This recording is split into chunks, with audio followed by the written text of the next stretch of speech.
ꯇꯥꯕꯤꯔꯤꯕ ꯄꯨꯝꯅꯃꯛꯄꯨ ꯑꯍꯥꯟꯕꯃꯛꯇꯗ ꯏꯀꯣꯛ ꯅꯣꯟꯅ ꯈꯨꯔꯨꯝꯖꯔꯤ꯫ ꯉꯁꯤꯁꯨ ꯃꯌꯥꯝꯒꯤ ꯅꯨꯡꯉꯥꯏꯔꯕ ꯃꯅꯤꯄꯨꯔꯤ ꯍꯣꯔꯔ ꯁ꯭ꯇꯣꯔꯤ ꯑꯃꯃꯨꯛ ꯄꯨꯗꯨꯅ ꯂꯥꯛꯆꯔꯤ꯫ ꯍꯣꯔꯔ ꯁ꯭ꯇꯣꯔꯤ ꯑꯁꯤ ꯃꯃꯥꯡ ꯊꯛꯇ ꯍꯥꯟꯅꯅ ꯊꯥꯒꯠꯆꯈ꯭ꯔꯦ꯫ ꯍꯧꯖꯤꯛ ꯑꯃꯨꯛ ꯅꯧꯅ ꯁꯦꯝꯗꯣꯛꯆꯔꯕ ꯃꯇꯨꯡꯗ ꯇꯥꯍꯧꯗ꯭ꯔꯕꯁꯤꯡꯒꯤ ꯈꯜꯂꯒ ꯑꯃꯨꯛ ꯅꯧꯅ ꯊꯥꯒꯠꯆꯕꯅꯤ, ꯍꯥꯏꯕꯗꯤ ꯔꯤ-ꯑꯞꯂꯣꯗ ꯇꯧꯖꯕꯅꯤ꯫ ꯍꯥꯟꯅꯅ ꯏꯄꯤꯁꯣꯗ 9ꯅ ꯁꯦꯝꯈ꯭ꯔꯕ ꯋꯥꯔꯤ ꯑꯗꯨ ꯍꯧꯖꯤꯛ ꯑꯃꯨꯛ ꯀꯂꯦꯛꯁꯟ ꯇꯧꯗꯨꯅ ꯐꯨꯜ ꯁ꯭ꯇꯣꯔꯤ ꯑꯣꯏꯅ ꯃꯌꯥꯝꯗ ꯈꯨꯗꯣꯜ ꯇꯝꯖꯔꯤꯕꯅꯤ꯫ ꯋꯥꯔꯤ ꯑꯁꯤ ꯃꯃꯥꯡ ꯊꯛꯇ ꯇꯥꯕꯤꯈꯤꯗ꯭ꯔꯕ ꯃꯔꯨꯞ ꯃꯄꯥꯡꯁꯤꯡꯅ ꯋꯥꯔꯤ ꯑꯁꯤ ꯇꯥꯕꯤꯅꯕ ꯅꯣꯛꯂꯨꯛꯆꯔꯤ, ꯑꯃꯗꯤ ꯋꯥꯔꯤ ꯑꯁꯤꯕꯨ ꯀꯥꯎꯕꯤꯈ꯭ꯔꯕ ꯃꯔꯨꯞꯁꯤꯡꯅꯁꯨ ꯋꯥꯔꯤ ꯑꯁꯤꯕꯨ ꯑꯃꯨꯛ ꯍꯟꯅ ꯇꯥꯕꯤꯔꯅꯕ ꯅꯤꯡꯁꯤꯡꯖꯔꯤ꯫ ꯃꯌꯥꯝꯕꯨ ꯏꯀꯣꯛ ꯅꯣꯟꯅ ꯈꯨꯔꯨꯝꯖꯔꯤ꯫ ꯉꯁꯤꯁꯨ ꯑꯃꯨꯛ ꯃꯌꯥꯝꯒꯤ ꯉꯥꯏꯍꯥꯛ ꯄꯣꯊꯥꯅꯕꯒꯤꯗꯃꯛꯇ ꯅꯨꯡꯉꯥꯏꯔꯕ ꯃꯅꯤꯄꯨꯔꯤ ꯍꯣꯔꯔ ꯁ꯭ꯇꯣꯔꯤ ꯑꯃꯃꯨꯛ ꯄꯨꯗꯨꯅ ꯂꯥꯛꯆꯔꯤ꯫ ꯍꯣꯔꯔ ꯁ꯭ꯇꯣꯔꯤ ꯑꯁꯤꯒꯤ ꯃꯃꯤꯡꯅ ꯋꯥꯄꯜ ꯈꯨꯜ꯫ ꯋꯥꯔꯤ ꯑꯁꯤꯅ ꯍꯤꯡꯂꯤꯕ ꯑꯃꯗꯤ ꯂꯩꯈꯤꯗ꯭ꯔꯕ ꯀꯅꯥꯒꯨꯝꯕꯤ ꯑꯃꯠꯇꯒ ꯃꯔꯤ ꯂꯩꯅꯖꯗꯦ꯫ ꯑꯏꯕꯅ ꯋꯥꯈꯜꯗ ꯁꯥꯒꯠꯆꯔꯒ ꯇꯥꯕꯤꯔꯤꯕꯁꯤꯡꯒꯤ ꯉꯥꯏꯍꯥꯛ ꯄꯣꯊꯥꯅꯕꯒꯤꯗꯃꯛꯇ ꯁꯦꯝꯖꯕ ꯋꯥꯔꯤꯅꯤ꯫ ꯍꯧꯖꯤꯛ ꯃꯌꯥꯝꯗ ꯈꯨꯗꯣꯜ ꯇꯝꯖꯔꯤ ꯃꯅꯤꯄꯨꯔꯤ ꯍꯣꯔꯔ ꯁ꯭ꯇꯣꯔꯤ ꯋꯥꯄꯜ ꯈꯨꯜ꯫ ꯃꯇꯝꯁꯤ ꯑꯌꯨꯛꯀꯤ ꯃꯇꯝꯅꯤ꯫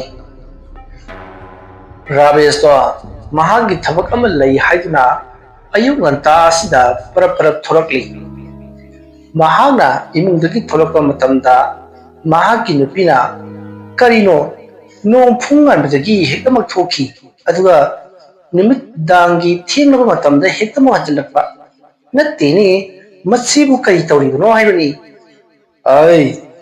ꯑꯩꯅ ꯆꯠꯂꯤꯕ ꯊꯕꯛꯁꯤ ꯃꯔꯝ ꯂꯩꯕꯒꯤ ꯆꯠꯄꯅꯤ꯫ ꯅꯨꯃꯤꯗꯥꯡꯒꯤ ꯑꯩꯅ ꯊꯦꯡꯅ ꯍꯟꯖꯤꯜꯂꯛꯂꯤꯕꯗꯨ ꯃꯔꯝ ꯂꯩꯕꯒꯤ꯫ ꯑꯩꯁꯨꯅꯦ ꯌꯨꯝꯗꯅꯦ ꯇꯨꯝꯕꯒ ꯆꯥꯕꯒ ꯊꯛꯇꯅ ꯂꯩꯕꯗꯨ ꯌꯥꯝꯅ ꯄꯥꯝꯈ꯭ꯔꯕꯖꯥꯠꯅꯤ꯫ ꯇꯉꯥꯏꯃꯛ ꯐꯗꯅ ꯆꯠꯇ ꯌꯥꯗꯗꯅ ꯆꯠꯂꯤꯕ ꯑꯗꯨꯕꯨ ꯍꯥꯏꯕꯅꯤꯗ꯫ ꯅꯨꯃꯤꯗꯥꯡꯒꯤ ꯊꯦꯡꯅ ꯍꯪꯂꯛꯏꯁꯤꯕꯨ ꯀꯔꯤ ꯊꯕꯛꯅꯣ ꯍꯥꯏꯕ? ꯅꯠꯇꯦ, ꯄꯩꯁꯥ ꯄꯨꯁꯤꯜꯂꯛꯄꯁꯨ ꯅꯠꯇꯕ꯫ ꯄꯩꯁꯥꯗꯨ ꯄꯨꯁꯤꯜꯂꯛꯅꯕꯅꯤꯅꯦ ꯑꯩꯅ ꯆꯠꯂꯤꯕꯁꯦ꯫ ꯅꯪꯅ ꯈꯜꯂꯤꯕꯕꯨ ꯂꯦꯝꯅ ꯆꯠꯄ ꯅꯤꯡꯂꯤꯕ꯭ꯔꯣ? ꯑꯗꯨꯒꯅꯦ, ꯑꯩꯅ ꯁꯨꯃꯥꯏꯅ ꯑꯌꯨꯛ ꯉꯟꯇꯥꯗ ꯆꯠꯈ꯭ꯔꯒ ꯅꯨꯃꯤꯗꯥꯡ ꯊꯦꯡꯅ ꯍꯜꯂꯛꯏꯒ ꯀꯥꯏꯗꯅ ꯅꯣꯏꯒꯤ ꯂꯩꯀꯥꯏꯒꯤ ꯍꯤꯞꯄꯤ ꯀꯥꯏꯅꯕꯤ ꯀꯥꯡꯕꯨꯗꯅꯦ ꯋꯥꯔꯤꯒ ꯁꯥꯔꯨ ꯂꯧꯔꯨꯀꯣ꯫ ꯑꯩꯅ ꯆꯠꯂꯤꯕ ꯊꯕꯛꯁꯤ ꯑꯔꯨꯝꯕ ꯊꯕꯛꯅꯤ꯫ ꯐꯔꯦ, ꯐꯖꯅ ꯂꯩꯔꯝꯃꯨ꯫ ꯑꯁꯨꯝꯅ ꯔꯥꯕꯦꯁꯇꯣ ꯑꯗꯨꯝ ꯆꯠꯈ꯭ꯔꯦ꯫ ꯃꯇꯝ ꯑꯗꯨꯗ ꯃꯍꯥꯛꯀꯤ ꯅꯨꯄꯤꯅ, "ꯑꯁ, ꯈꯪꯗ꯭ꯔꯦꯗ ꯇꯧꯔꯤꯁꯦ,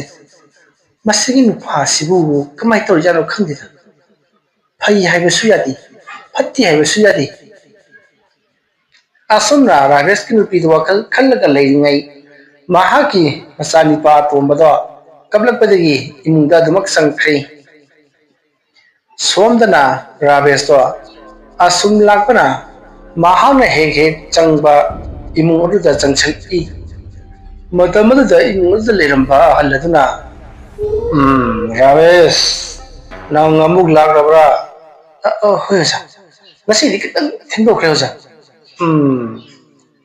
"ꯑꯩꯅ ꯅꯉꯣꯟꯗ ꯇꯥꯛꯈꯤꯕꯗꯨꯕꯨ ꯅꯪꯕꯨ ꯉꯔꯥꯡ ꯆꯥꯡꯌꯦꯡ ꯇꯧꯕ꯭ꯔꯅꯦ ꯏꯕꯨꯡꯉꯣ?" "ꯑꯣꯖꯥ, ꯆꯥꯡꯌꯦꯡ ꯇꯧꯖꯩ, ꯑꯗꯣ ꯃꯥꯏꯗꯤ ꯄꯥꯛꯈꯤ꯫ ꯑꯣꯖꯥꯅ ꯍꯥꯏꯕꯤꯈꯤꯕ ꯑꯗꯨꯃꯛ ꯆꯞ ꯆꯥꯅ ꯇꯧꯖꯔꯤꯕꯅꯤ, ꯑꯗꯨ ꯂꯥꯛꯈꯤꯗꯦꯗ ꯑꯣꯖꯥ." "ꯔꯥꯕꯦꯁ, ꯊꯕꯛ ꯑꯃ ꯇꯧꯕ ꯍꯥꯏꯕꯁꯤ ꯏꯕꯨꯡꯉꯣ ꯊꯣꯛ ꯍꯦꯛꯇ ꯌꯥꯕ ꯅꯠꯇꯦꯅꯦ꯫ ꯊꯃꯣꯏ ꯁꯦꯡꯕ, ꯋꯥꯈꯜ ꯆꯥꯎꯕ ꯑꯃ ꯆꯪꯏ꯫ ꯁꯤꯗ ꯂꯩꯔꯤꯕ ꯎꯈꯣꯡꯁꯦ ꯅꯪꯒꯤ ꯊꯩꯕꯣꯡ ꯄꯥꯝꯕꯤꯗꯨꯅꯤ ꯍꯥꯏꯗꯅ ꯈꯜꯂꯣ, ꯑꯗꯨꯒ ꯅꯪꯅ ꯉꯔꯥꯡ ꯇꯧꯈꯤꯕꯗꯨ ꯑꯗꯨꯒ ꯆꯞ ꯃꯥꯟꯅꯅ ꯑꯩꯒꯤ ꯏꯃꯥꯡꯗ ꯑꯃꯨꯛꯇꯪ ꯇꯧ." "ꯍꯣꯏ ꯑꯣꯖꯥ, ꯁꯨꯃꯥꯏꯅ." ꯑꯁꯨꯝꯅ ꯔꯥꯕꯦꯁꯅ ꯉꯔꯥꯡ ꯑꯍꯤꯡ ꯇꯧꯈꯤꯕ ꯄꯨꯝꯅꯃꯛ ꯑꯗꯣ ꯑꯃꯥꯏꯕ ꯑꯗꯨꯗ ꯁꯤꯠ ꯅꯥꯟꯅ ꯎꯠꯇꯨꯅ ꯈꯪꯍꯜꯂꯤ꯫ ꯃꯇꯝ ꯑꯗꯨꯗ ꯑꯃꯥꯏꯕ ꯑꯗꯨꯅ, "ꯁꯤꯗꯤ ꯀꯗꯥꯏꯗꯒꯤ ꯂꯥꯛꯅꯒꯗꯒꯦ? ꯑꯩꯅ ꯍꯥꯏꯈꯤꯕ ꯀꯥꯡꯂꯣꯟ ꯅꯪꯅ ꯂꯣꯏꯅꯃꯛ ꯁꯣꯏꯔꯦ, ꯈꯖꯤꯛ ꯈꯔꯥꯛꯇꯒ ꯁꯣꯏꯕ ꯅꯠꯇꯦ꯫ ꯑꯣꯖꯥꯅ ꯇꯥꯛꯄꯤꯈꯤꯕꯗꯨꯗꯤ ꯑꯩꯅ ꯍꯧꯖꯤꯛ ꯇꯧꯔꯤꯕꯗꯨꯒ ꯆꯞ ꯃꯥꯟꯅꯅ Hey, karai da manari ba. Ha, si karai da manari ba si ai na ai ba di si gi kambi amu ba si na oi rom da tham laga si gi thang suri asina yet thang ba mai kai yom da se sumai na kap ama hantu laga tham mo har ga nang na tham li ba si kari no ne mana na tham li ba si na di karai da gi la ga ga adu gi yengo mai khet se ai na sumai na khelaga lang thu kan mi khet maru ado ya nana da thelu hai ki na tro nana da thelu hai ga nang khet chu ga lang thu ki ba oza sai ngarang si karino ki gung kai gung a nang bo ingo da di kari su ki di la ya hai ba si ai gi di sana pot ni ra oi ki bo da ya nang wo wa oza ai thengel ka da di arappada ga huina ga khonge kawing aro na ga ning ning sawing shop lawi do ja ado sa ki na bole ma man su lai hai da mi ta do hai nei ma se mutta sing lai bu sa no lai di lai bu sa ni ado madu amuk tam gi hai bro nong bo aja ai gi mi hun si pare Nasigidi rana tawudu soi kibadu adu ki makha tak lage adu garabes aja nang na tawudu riba thabak asi khajik tang hek soi kibada na koi gi laikai kuladu mut ka tawri bani ko aja ai loina ma khangji ai gi laikai kun pada ai gi sagai na tai ai gi nupi angang loina ma kawa nanga dori bani wa ga dori bani misi bina nanga dori bani haiba ai rabai ai phajna khangje pare adu disi sumai to ai gi mung dane sang nang la kani haidara ai thorang tawru thamlabani sai senda aina la kang wana kuplaga thanam libani madu ki pulam cheram singdo amuk ta puthara o ai numit ki mangan phangbu ya ponete numit ki mangan phangang gi noi koi bungo oza asum na hairam laga rabesh to para oza nupa adugi kada changchalai yum modu da changchala laga ka mathang changduna asum jinglak padadi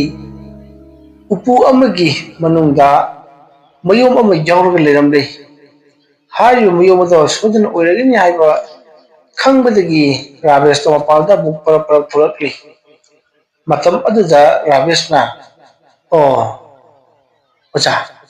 masiki pochira oja na ingonda hayudu waham aduda rabesh ki oja na mani bu masiki pijola sei nahang na hek cheta matamda nangonda angakpa phangna sakti ama lakadori bani ai adu gane Sakti yadu nahangna mafam matam sana sijinnagadabarni mafam matam sana thabak masak khangna sijinnadaba tarabadi awaba taminagadoribani nakhoi gi khulladusu awaba nangani aduga aisu nangsu mathang awaba nangadoribani maramaduna thabak asi tawba matamda nangna chaksinna thabak ase tawgadabani masi aranba thabakta sijinnabadi yaroiko oza ai loina ma khangjari ai bhab tajari ado oza masi bu kamdo sijinnagatoribano ayu nungthogi matamda su hektam sijinnaba yabra yaroi masi bungo ekoigi thaina gi ipa ibu singna maichona masi bu setle haireraga magi yeknaba singadubu manghananaba loisinanabagi damakta puthokhiba khulai bakhalamani adubo masina maram oiraga afaba maikai romda sum lakadra hairaga phattaba maikai romda sum lakhi masibu sijinnaruba maiba singadudi hoido hendokna makoida sakti leirabani mukhoina tawningbada tawki adubune hei afaba thabaka tawkiba ngaktani madugi matung maiba singi makuttagi huranba singna masigi khulai pijolasei huran kibani Mardagiri makoina huran chinti lutpat taku takati gi thabakta sijinnarakpadagi sana konungi potmang chaimang karai henjalakhi Mardagiri ꯑꯈꯪ ꯑꯍꯩ ꯃꯩꯆꯧꯁꯤꯡꯅ ꯇꯥꯟꯅꯔꯦ ꯍꯥꯏꯔꯒ ꯃꯁꯤꯕꯨ ꯑꯃꯨꯛ ꯍꯨꯔꯥꯟꯕꯁꯤꯡ ꯑꯗꯨꯒꯤ ꯃꯈꯨꯠꯇꯒꯤ ꯃꯨꯜꯍꯧꯈꯤꯕꯅꯤ꯫ ꯑꯁꯨꯝꯅ ꯇꯧꯗꯨꯅ ꯃꯊꯪ ꯊꯪꯊꯔꯛꯄ ꯑꯗꯨꯅ ꯑꯩꯒꯤ ꯑꯣꯖꯥꯅ ꯃꯁꯤꯕꯨ ꯌꯥꯝꯅ ꯆꯦꯛꯁꯤꯟꯅ ꯑꯩꯉꯣꯟꯗ ꯁꯤꯟꯅꯕꯤꯔꯝꯂꯤꯕ ꯑꯁꯤꯅꯤ꯫ ꯃꯔꯝ ꯑꯗꯨꯅ ꯅꯉꯣꯟꯗ ꯑꯃꯨꯛ ꯑꯩꯅ ꯁꯤꯟꯅꯔꯤꯕꯁꯤꯅꯤ ꯅꯪꯕꯨ ꯌꯥꯝꯅ ꯊꯥꯖꯕꯒꯤ꯫ ꯑꯩꯗꯤ ꯑꯍꯜ ꯑꯣꯏꯁꯜꯂꯛꯂꯦ, ꯍꯣꯔꯦꯟ ꯁꯤꯅꯤ ꯍꯌꯦꯡ ꯁꯤꯅꯤ ꯈꯪꯕ ꯅꯠꯇ꯭ꯔꯦ꯫ ꯀꯔꯤꯒꯨꯝꯕ ꯊꯧꯗꯣꯛ ꯑꯃ ꯍꯦꯛꯇꯗ ꯋꯥꯈꯜ ꯆꯣꯏꯈꯤꯕꯁꯨ ꯌꯥꯔꯤꯕꯅꯤ꯫ ꯃꯔꯝ ꯑꯗꯨꯅ ꯑꯩꯅ ꯋꯥꯈꯜ ꯆꯣꯏꯗ꯭ꯔꯤꯉꯩ ꯄꯨꯛꯅꯤꯡ ꯂꯧꯁꯤꯡ ꯂꯩꯔꯤꯉꯩ ꯑꯁꯤꯗ ꯅꯉꯣꯟꯗ ꯁꯤꯟꯅꯔꯝꯂꯤꯕ ꯑꯁꯤꯅꯤ꯫ ꯑꯗꯨꯒ ꯑꯩꯁꯦ ꯍꯧꯖꯤꯛꯁꯨ ꯀꯥꯎꯒꯟꯕꯤꯒꯤ ꯂꯩꯅꯥ ꯑꯃ ꯌꯥꯝꯅ ꯀꯟꯅ ꯆꯠꯊꯔꯛꯂꯤꯕꯅꯤ꯫ ꯐꯔꯦ ꯅꯉꯣꯟꯗ ꯃꯁꯤ ꯑꯩꯅ ꯄꯤꯔꯕꯅꯤ, ꯆꯦꯛꯁꯤꯟꯅ ꯃꯐꯝ ꯈꯪꯅ ꯁꯤꯖꯤꯟꯅꯧꯀꯣ ꯏꯕꯨꯡꯉꯣ꯫ ꯑꯁꯨꯝꯅ ꯔꯥꯕꯦꯁꯇ ꯃꯍꯥꯛꯀꯤ ꯑꯣꯖꯥ ꯑꯗꯨꯅ ꯈꯨꯠꯂꯥꯏ ꯑꯗꯨ ꯁꯤꯟꯅꯔꯕ ꯃꯇꯨꯡꯗꯒꯤꯗꯤ ꯔꯥꯕꯦꯁꯇꯣ ꯈꯨꯠꯂꯥꯏ ꯑꯗꯨ ꯄꯨꯗꯨꯅ ꯃꯌꯨꯝꯂꯣꯝꯗ ꯍꯜꯂꯛꯂꯦ꯫ ꯃꯁꯤꯒꯤ ꯃꯇꯨꯡ ꯃꯍꯥꯛ ꯈꯨꯠꯂꯥꯏ ꯑꯗꯨ ꯆꯥꯡ ꯌꯦꯡꯅꯤꯡꯕꯅ ꯂꯣꯏꯔꯤ꯫ ꯅꯨꯃꯤꯠꯁꯦ ꯄꯔꯞ ꯇꯥꯍꯟꯅꯤꯡꯂꯤ꯫ ꯑꯁꯨꯝ ꯂꯥꯛꯄꯅ ꯃꯍꯥꯛꯀꯤ ꯃꯌꯨꯝ ꯌꯧꯒꯗꯕ ꯈꯔ ꯋꯥꯠꯂꯤꯉꯩ ꯃꯈꯣꯏ ꯂꯩꯀꯥꯏꯒꯤ ꯑꯍꯜ ꯑꯃꯅ ꯔꯥꯕꯦꯁ, ꯉꯥꯏꯈꯣꯅꯦ ꯏꯕꯨꯡꯉꯣ ꯅꯪꯕꯣ, ꯅꯪ ꯑꯃꯨꯛꯇꯪ ꯊꯦꯡꯅꯒꯦ ꯍꯥꯏꯗꯅ ꯑꯩꯅ ꯅꯪꯕꯨ ꯇꯥꯟꯅꯔꯛꯂꯤꯕꯁꯤ ꯐꯅꯗꯤ ꯀꯨꯏꯔꯦ, ꯅꯣꯡꯃꯇ ꯍꯦꯛ ꯊꯦꯡꯅꯗꯦ꯫ ꯅꯠꯇꯦ, ꯅꯪꯕꯨ ꯀꯣꯏꯂꯣꯠ ꯂꯣꯠꯇꯅ ꯁꯨꯝ ꯂꯩꯔꯒꯦ ꯍꯥꯏꯔꯤꯕ꯭ꯔꯥꯅꯦ? ꯈꯨꯔꯥ, ꯑꯩ ꯂꯣꯠꯄ ꯅꯠꯆꯗꯦꯗ, ꯊꯕꯛ ꯑꯃꯈꯛ ꯆꯠꯆꯕ꯫ ꯅꯪꯒꯤ ꯊꯕꯛꯇꯨ ꯅꯪꯒꯤ ꯅꯨꯄꯤꯗ ꯍꯪꯉꯨꯕꯗ ꯀꯔꯤ ꯊꯕꯛꯅꯣ ꯍꯥꯏꯕꯗꯨꯗꯤ ꯈꯪꯗꯦꯗꯅ ꯍꯥꯏ꯫ ꯅꯣꯡ ꯐꯨꯡ ꯉꯥꯟꯕꯗꯒꯤ ꯆꯠꯈꯤꯕꯗꯨꯅ ꯅꯨꯃꯤꯠ ꯇꯥꯔꯒ ꯊꯦꯡꯅ ꯍꯟꯖꯤꯜꯂꯛꯄ, ꯄꯩꯁꯥꯗꯤ ꯃꯅꯥ ꯑꯃꯠꯇ ꯄꯨꯔꯛꯇꯕ ꯊꯕꯛꯅꯦ ꯍꯥꯏꯅ ꯇꯥꯏ꯫ ꯅꯠꯇꯦ, ꯅꯪꯒꯤꯁꯤꯕꯨ ꯀꯔꯤ ꯊꯕꯛꯅꯣꯅꯦꯍꯦ? ꯈꯨꯔꯥ, ꯃꯥꯅ ꯈꯪꯒꯗꯅ ꯇꯧꯔꯤꯕꯅꯤ꯫ ꯑꯩꯒꯤꯁꯤꯗꯤ ꯅꯣꯡꯃꯗ ꯄꯤꯊꯣꯛꯄ ꯊꯕꯛ ꯅꯠꯇꯦ, ꯊꯥꯒꯤ ꯑꯣꯏꯅ ꯄꯤꯊꯣꯛꯄ ꯊꯕꯛꯅꯤ꯫ ꯑꯥꯗ ꯑꯗꯨꯝ ꯆꯥꯛ ꯆꯥꯒꯗꯕꯅꯤ꯫ ꯐꯩ ꯍꯣꯠꯅꯒꯗꯕꯅꯤ꯫ ꯑꯗꯨꯝꯅ ꯍꯣꯠꯅꯔꯕꯗꯤ ꯅꯣꯡꯃ ꯅꯠꯇ꯭ꯔꯒ ꯅꯣꯡꯃꯗꯤ ꯅꯈꯣꯏꯁꯤ ꯂꯤꯈꯠꯂꯛꯀꯗꯧꯔꯤꯕꯅꯤꯅꯦ꯫ ꯑꯩ ꯅꯣꯡꯃꯗ ꯀꯌꯥ ꯁꯥꯕꯅꯣ, ꯊꯥꯗ ꯀꯌꯥ ꯐꯪꯕꯅꯣꯅꯦ? ꯈꯨꯔꯥꯅ ꯑꯩꯕꯨ ꯍꯪꯕꯤꯕꯕꯨ ꯑꯇꯩꯒꯤ ꯅꯠꯇꯦꯗ, ꯁꯨꯝꯗꯧꯕꯅꯤ, ꯅꯈꯣꯏꯒꯤ ꯌꯨꯝꯒꯤ ꯍꯦꯛ ꯃꯅꯤꯡꯗ ꯂꯩꯔꯤꯕ ꯎꯖꯥꯎꯗꯣ ꯃꯗꯨ ꯀꯪꯁꯨ ꯀꯪꯂꯦ, ꯑꯗꯣ ꯑꯩ ꯂꯧꯔꯒꯦ ꯑꯗꯨꯅ ꯍꯥꯏꯅꯒꯦ ꯇꯧꯕꯅꯤ꯫ ꯑꯗꯨ ꯅꯪ ꯌꯣꯜꯂꯣꯗꯅ꯫ ꯈꯨꯔꯥꯗꯤ ꯃꯗꯨ ꯀꯩꯗ ꯁꯤꯖꯤꯟꯅꯒꯦ ꯍꯥꯏꯔꯤꯕꯅꯣ? ꯃꯗꯨꯒꯤ ꯎꯗꯣ ꯃꯗꯨ ꯌꯥꯟꯊꯠꯂꯦ ꯍꯥꯏꯔꯒ ꯃꯗꯨ ꯑꯩꯅ ꯎꯕꯥꯛ ꯈꯥꯏꯔꯒ ꯑꯩꯈꯣꯏꯒꯤ ꯃꯊꯛꯀꯤ ꯁꯔꯨꯛꯁꯦ ꯎꯕꯥꯛ ꯍꯥꯖꯤꯟꯒꯦ ꯇꯧꯕꯅꯤ꯫ ꯁꯣꯝꯗꯒꯤ ꯈꯥꯏꯔꯨꯒꯦ ꯇꯧꯕꯗ ꯅꯪꯒꯤꯗꯨꯅ ꯈꯔ ꯑꯩꯉꯣꯟꯗ ꯀꯥꯟꯅꯔꯒꯗꯕ, ꯑꯗꯨꯗꯨꯅꯅꯤ꯫ ꯈꯨꯔꯥ, ꯑꯇꯩ ꯎꯁꯤꯡꯗꯤ ꯍꯥꯏꯗ꯭ꯔꯗꯅ ꯃꯗꯨꯒꯤ ꯑꯩꯒꯤ ꯁꯟꯗꯣꯡꯗ ꯍꯧꯔꯤꯕ ꯎ ꯑꯗꯨ ꯈꯛꯇꯪ ꯑꯇꯝꯅꯅ ꯍꯥꯏꯔꯤꯕꯗꯨꯕꯨ ꯃꯥꯏꯕꯅꯒ ꯃꯗꯨꯒꯤ ꯎꯗꯨꯅ ꯌꯨꯝ ꯁꯥꯔꯕꯗꯤ ꯐꯒꯅꯦꯒ ꯍꯥꯏꯔꯛꯄ꯭ꯔꯣ? ꯑꯗꯨꯒꯤ ꯅꯠꯇꯦ꯫ ꯍꯣꯏ, ꯅꯪꯅ ꯍꯥꯏꯔꯤꯕꯨꯗꯤ ꯆꯨꯝꯃꯤ꯫ ꯑꯩꯒꯤ ꯌꯨꯝꯒꯤ ꯑꯋꯥꯡ ꯊꯪꯕ ꯃꯥꯏꯀꯩꯗ ꯍꯧꯕ ꯀꯪꯂꯤ ꯇꯧꯕ ꯎꯁꯥ ꯃꯔꯦꯡ ꯌꯥꯝꯅ ꯂꯣꯡꯕ ꯅꯤꯄꯥ ꯑꯃꯒꯤ ꯎ ꯑꯃ ꯂꯩꯔꯦ꯫ ꯎ ꯑꯗꯨ ꯌꯥꯜꯂꯒ ꯁꯤꯖꯤꯟꯅꯧ, ꯅꯪꯒꯤ ꯅꯆꯥꯛꯅꯔ ꯍꯦꯟꯒꯠꯀꯅꯤ ꯍꯥꯏꯗꯅ ꯑꯩꯉꯣꯟꯗ ꯍꯥꯏꯔꯛꯄ꯫ ꯑꯗ ꯑꯩꯅ ꯁꯨꯝ ꯌꯦꯡꯉꯨꯕꯗ ꯅꯈꯣꯏꯒꯤꯗꯨ ꯑꯣꯏꯔꯝꯒꯗ꯭ꯔꯥꯅ ꯑꯗꯨꯝ ꯈꯟꯕꯒꯤ ꯋꯥꯅꯤ꯫ ꯑꯗꯨꯒꯤꯗꯤ ꯑꯩꯈꯣꯏꯒꯤ ꯇꯥꯗ ꯅꯤꯃꯥꯏꯒꯤꯁꯨ ꯂꯩꯔꯤꯕꯗꯨꯗꯤ? ꯃꯥꯒꯤꯗꯨꯅ ꯈꯣꯡꯅꯥꯡꯅꯤꯗꯅ, ꯈꯣꯡꯅꯥꯡꯗꯤ ꯌꯨꯝ ꯁꯥꯕꯗ ꯍꯥꯞꯅꯗꯦꯗꯣ꯫ ꯅꯪꯒꯤꯗꯨꯅ ꯇꯥꯏꯔꯦꯜꯂ ꯎꯅꯤꯡꯊꯧꯔ ꯑꯃ ꯑꯣꯏꯈꯤꯗꯥꯏꯅꯦ? ꯍꯣꯏ, ꯑꯗꯨꯃꯥꯏꯅ ꯑꯣꯏꯒꯨꯝ ꯇꯧꯕꯅꯤ꯫ ꯑꯗꯣ ꯐꯔꯦꯅꯦ, ꯈꯨꯔꯥꯅꯕꯨ ꯄꯥꯝꯃꯦ ꯍꯥꯏꯔꯕꯅꯤ나 ngasi hayeng asida hektamak yanbiro. Aigidi iyada yare. Ngaiko. Afaba numit lama yenglaga yange. Ado paisadi kayano ne. As Kurana pamba khara piroda. Madugi udusune yeningu huningdugum tawduna leirabani. Aidi yumta pangal leiroi. Thabo adum chathokani. Pare. Nangna su yarabanina hayeng si numit phabra yengaga hayeng yalage ko. Hoi Kura. Asumna Rabido wari khara sanaram matung mayum lomda halaklay. Matam maduda ahal adu di chakrabada Rabina. Karigino mana aigi ududa atamnum iyeng thamaklibase. Udugi mahi mayai kayamu yam kanba. Udu kari kanabano haibadu ay amutang yengrudaba yatre. Asumna khalaga Rabi mayum yoksilaklay. Mahana mayum jorokpadadi mahaki nupi ado iruja maithajabal loraduna ꯆꯥꯛ ꯊꯣꯡꯅꯕ ꯌꯥꯝꯅ ꯀꯟꯅ ꯆꯥꯛꯈꯨꯝꯗ ꯏꯟꯁꯥꯡ ꯃꯟꯗꯨꯅ ꯂꯩꯔꯝꯂꯤ ꯃꯇꯝ ꯑꯗꯨꯗ ꯔꯕꯤꯅ ꯏꯟꯁꯥꯡ ꯋꯥꯠꯂꯤꯕ꯭ꯔꯥ ꯃꯥꯒꯤ ꯅꯨꯄꯤꯗꯣ ꯉꯁꯤꯗꯤ ꯄꯨꯡꯉꯛ ꯉꯛꯏ ꯉꯍꯥꯟ ꯃꯈꯩꯗꯤ ꯅꯨꯃꯤꯗꯥꯡ ꯊꯦꯡꯅ ꯐꯥꯎꯕ ꯍꯟꯖꯤꯜꯂꯛꯇꯕꯅꯤ ꯑꯗꯨꯕꯨ ꯉꯁꯤꯗꯤ ꯉꯟꯇꯥ ꯆꯪꯂꯛꯄ ꯑꯁꯤꯗ ꯄꯨꯡꯉꯛ ꯉꯛꯎꯔꯦ ꯔꯕꯤꯒꯤ ꯅꯨꯄꯤꯅ ꯀꯔꯤꯅꯣ ꯉꯁꯤꯗꯤ ꯑꯣꯟꯊꯣꯛꯅ ꯉꯟꯅ ꯆꯪꯂꯛꯈ꯭ꯔꯦ ꯊꯕꯛ ꯑꯃꯠꯇ ꯂꯩꯇ꯭ꯔꯕ꯭ꯔꯣ ꯑꯦꯔꯥ ꯑꯩꯕꯨ ꯁꯨꯃꯥꯏꯅ ngannagga halakpasibu yadabro thabuk to ngasidi khara nganna loi adugi nganna hairaklibani ai gi cha hapsiluko asumna hairam lagarabi thokre matam maduda magi nupina ngasidi matam kuirabagi tungda mahaki nupaga chumna chak chaminaragani haiba khalubada yamna haraujari mahana hauji thongge toramliba insang to thongdre atopa khara hagodaba kari insang ona thongsige haidna langkhre tasengna maki ravesh ka mahaka chak chaminaraktibasi chahi ama khara bura henjalaklabani ayuk nganta thokraga numidang makhoi tumlam nani kada halaklibani asumna rabi gi nupi atu chak thongna ba hona khaba matung rabi makhoi gi santhong lom da hauriba chawruba u pambi adugi manakta lakle u pambi adu da mahak leplaga nehak yamna munna u pambi adugi makhong dagina maton phawu yingli asumna mahana jinglakpada karigumba kharadi khangle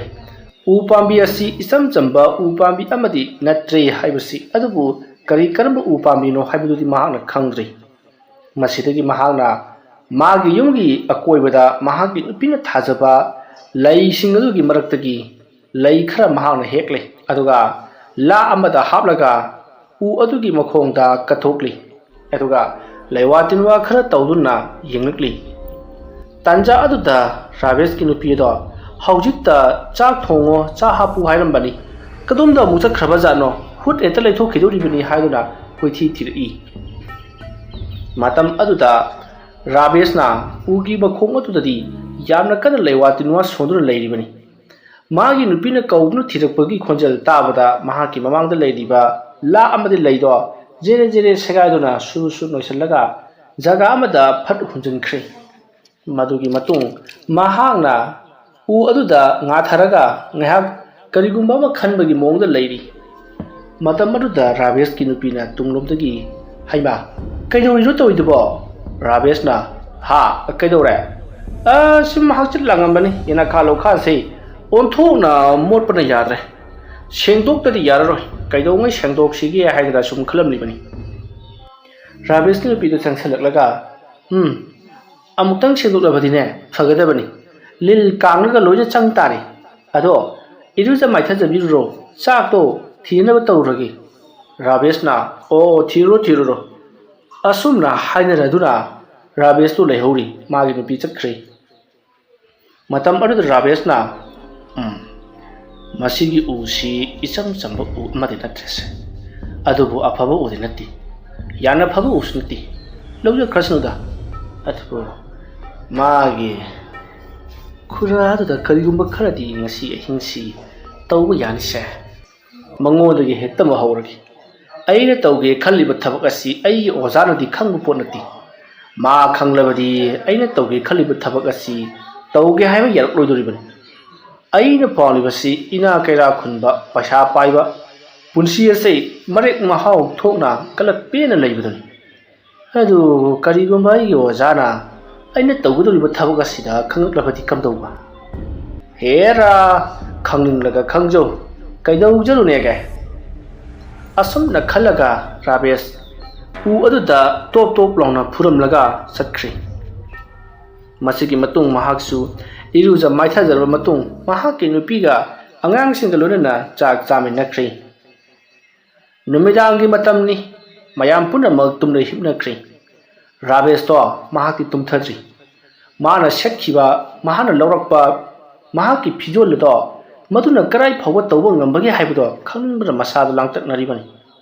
mahana pung jinglubada numidangi ahingi pung baro khare helaga leiramlai masidagi mahak tapna hawgalaklaga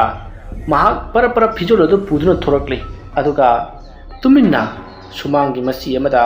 kana khangludaba jaga amada mahaki phijol punamuk hongdoklaga mahaki ojana pirakpa phijol ado sechenkhre asumna tawba loraga mahakna parap parap thongalomda thorakle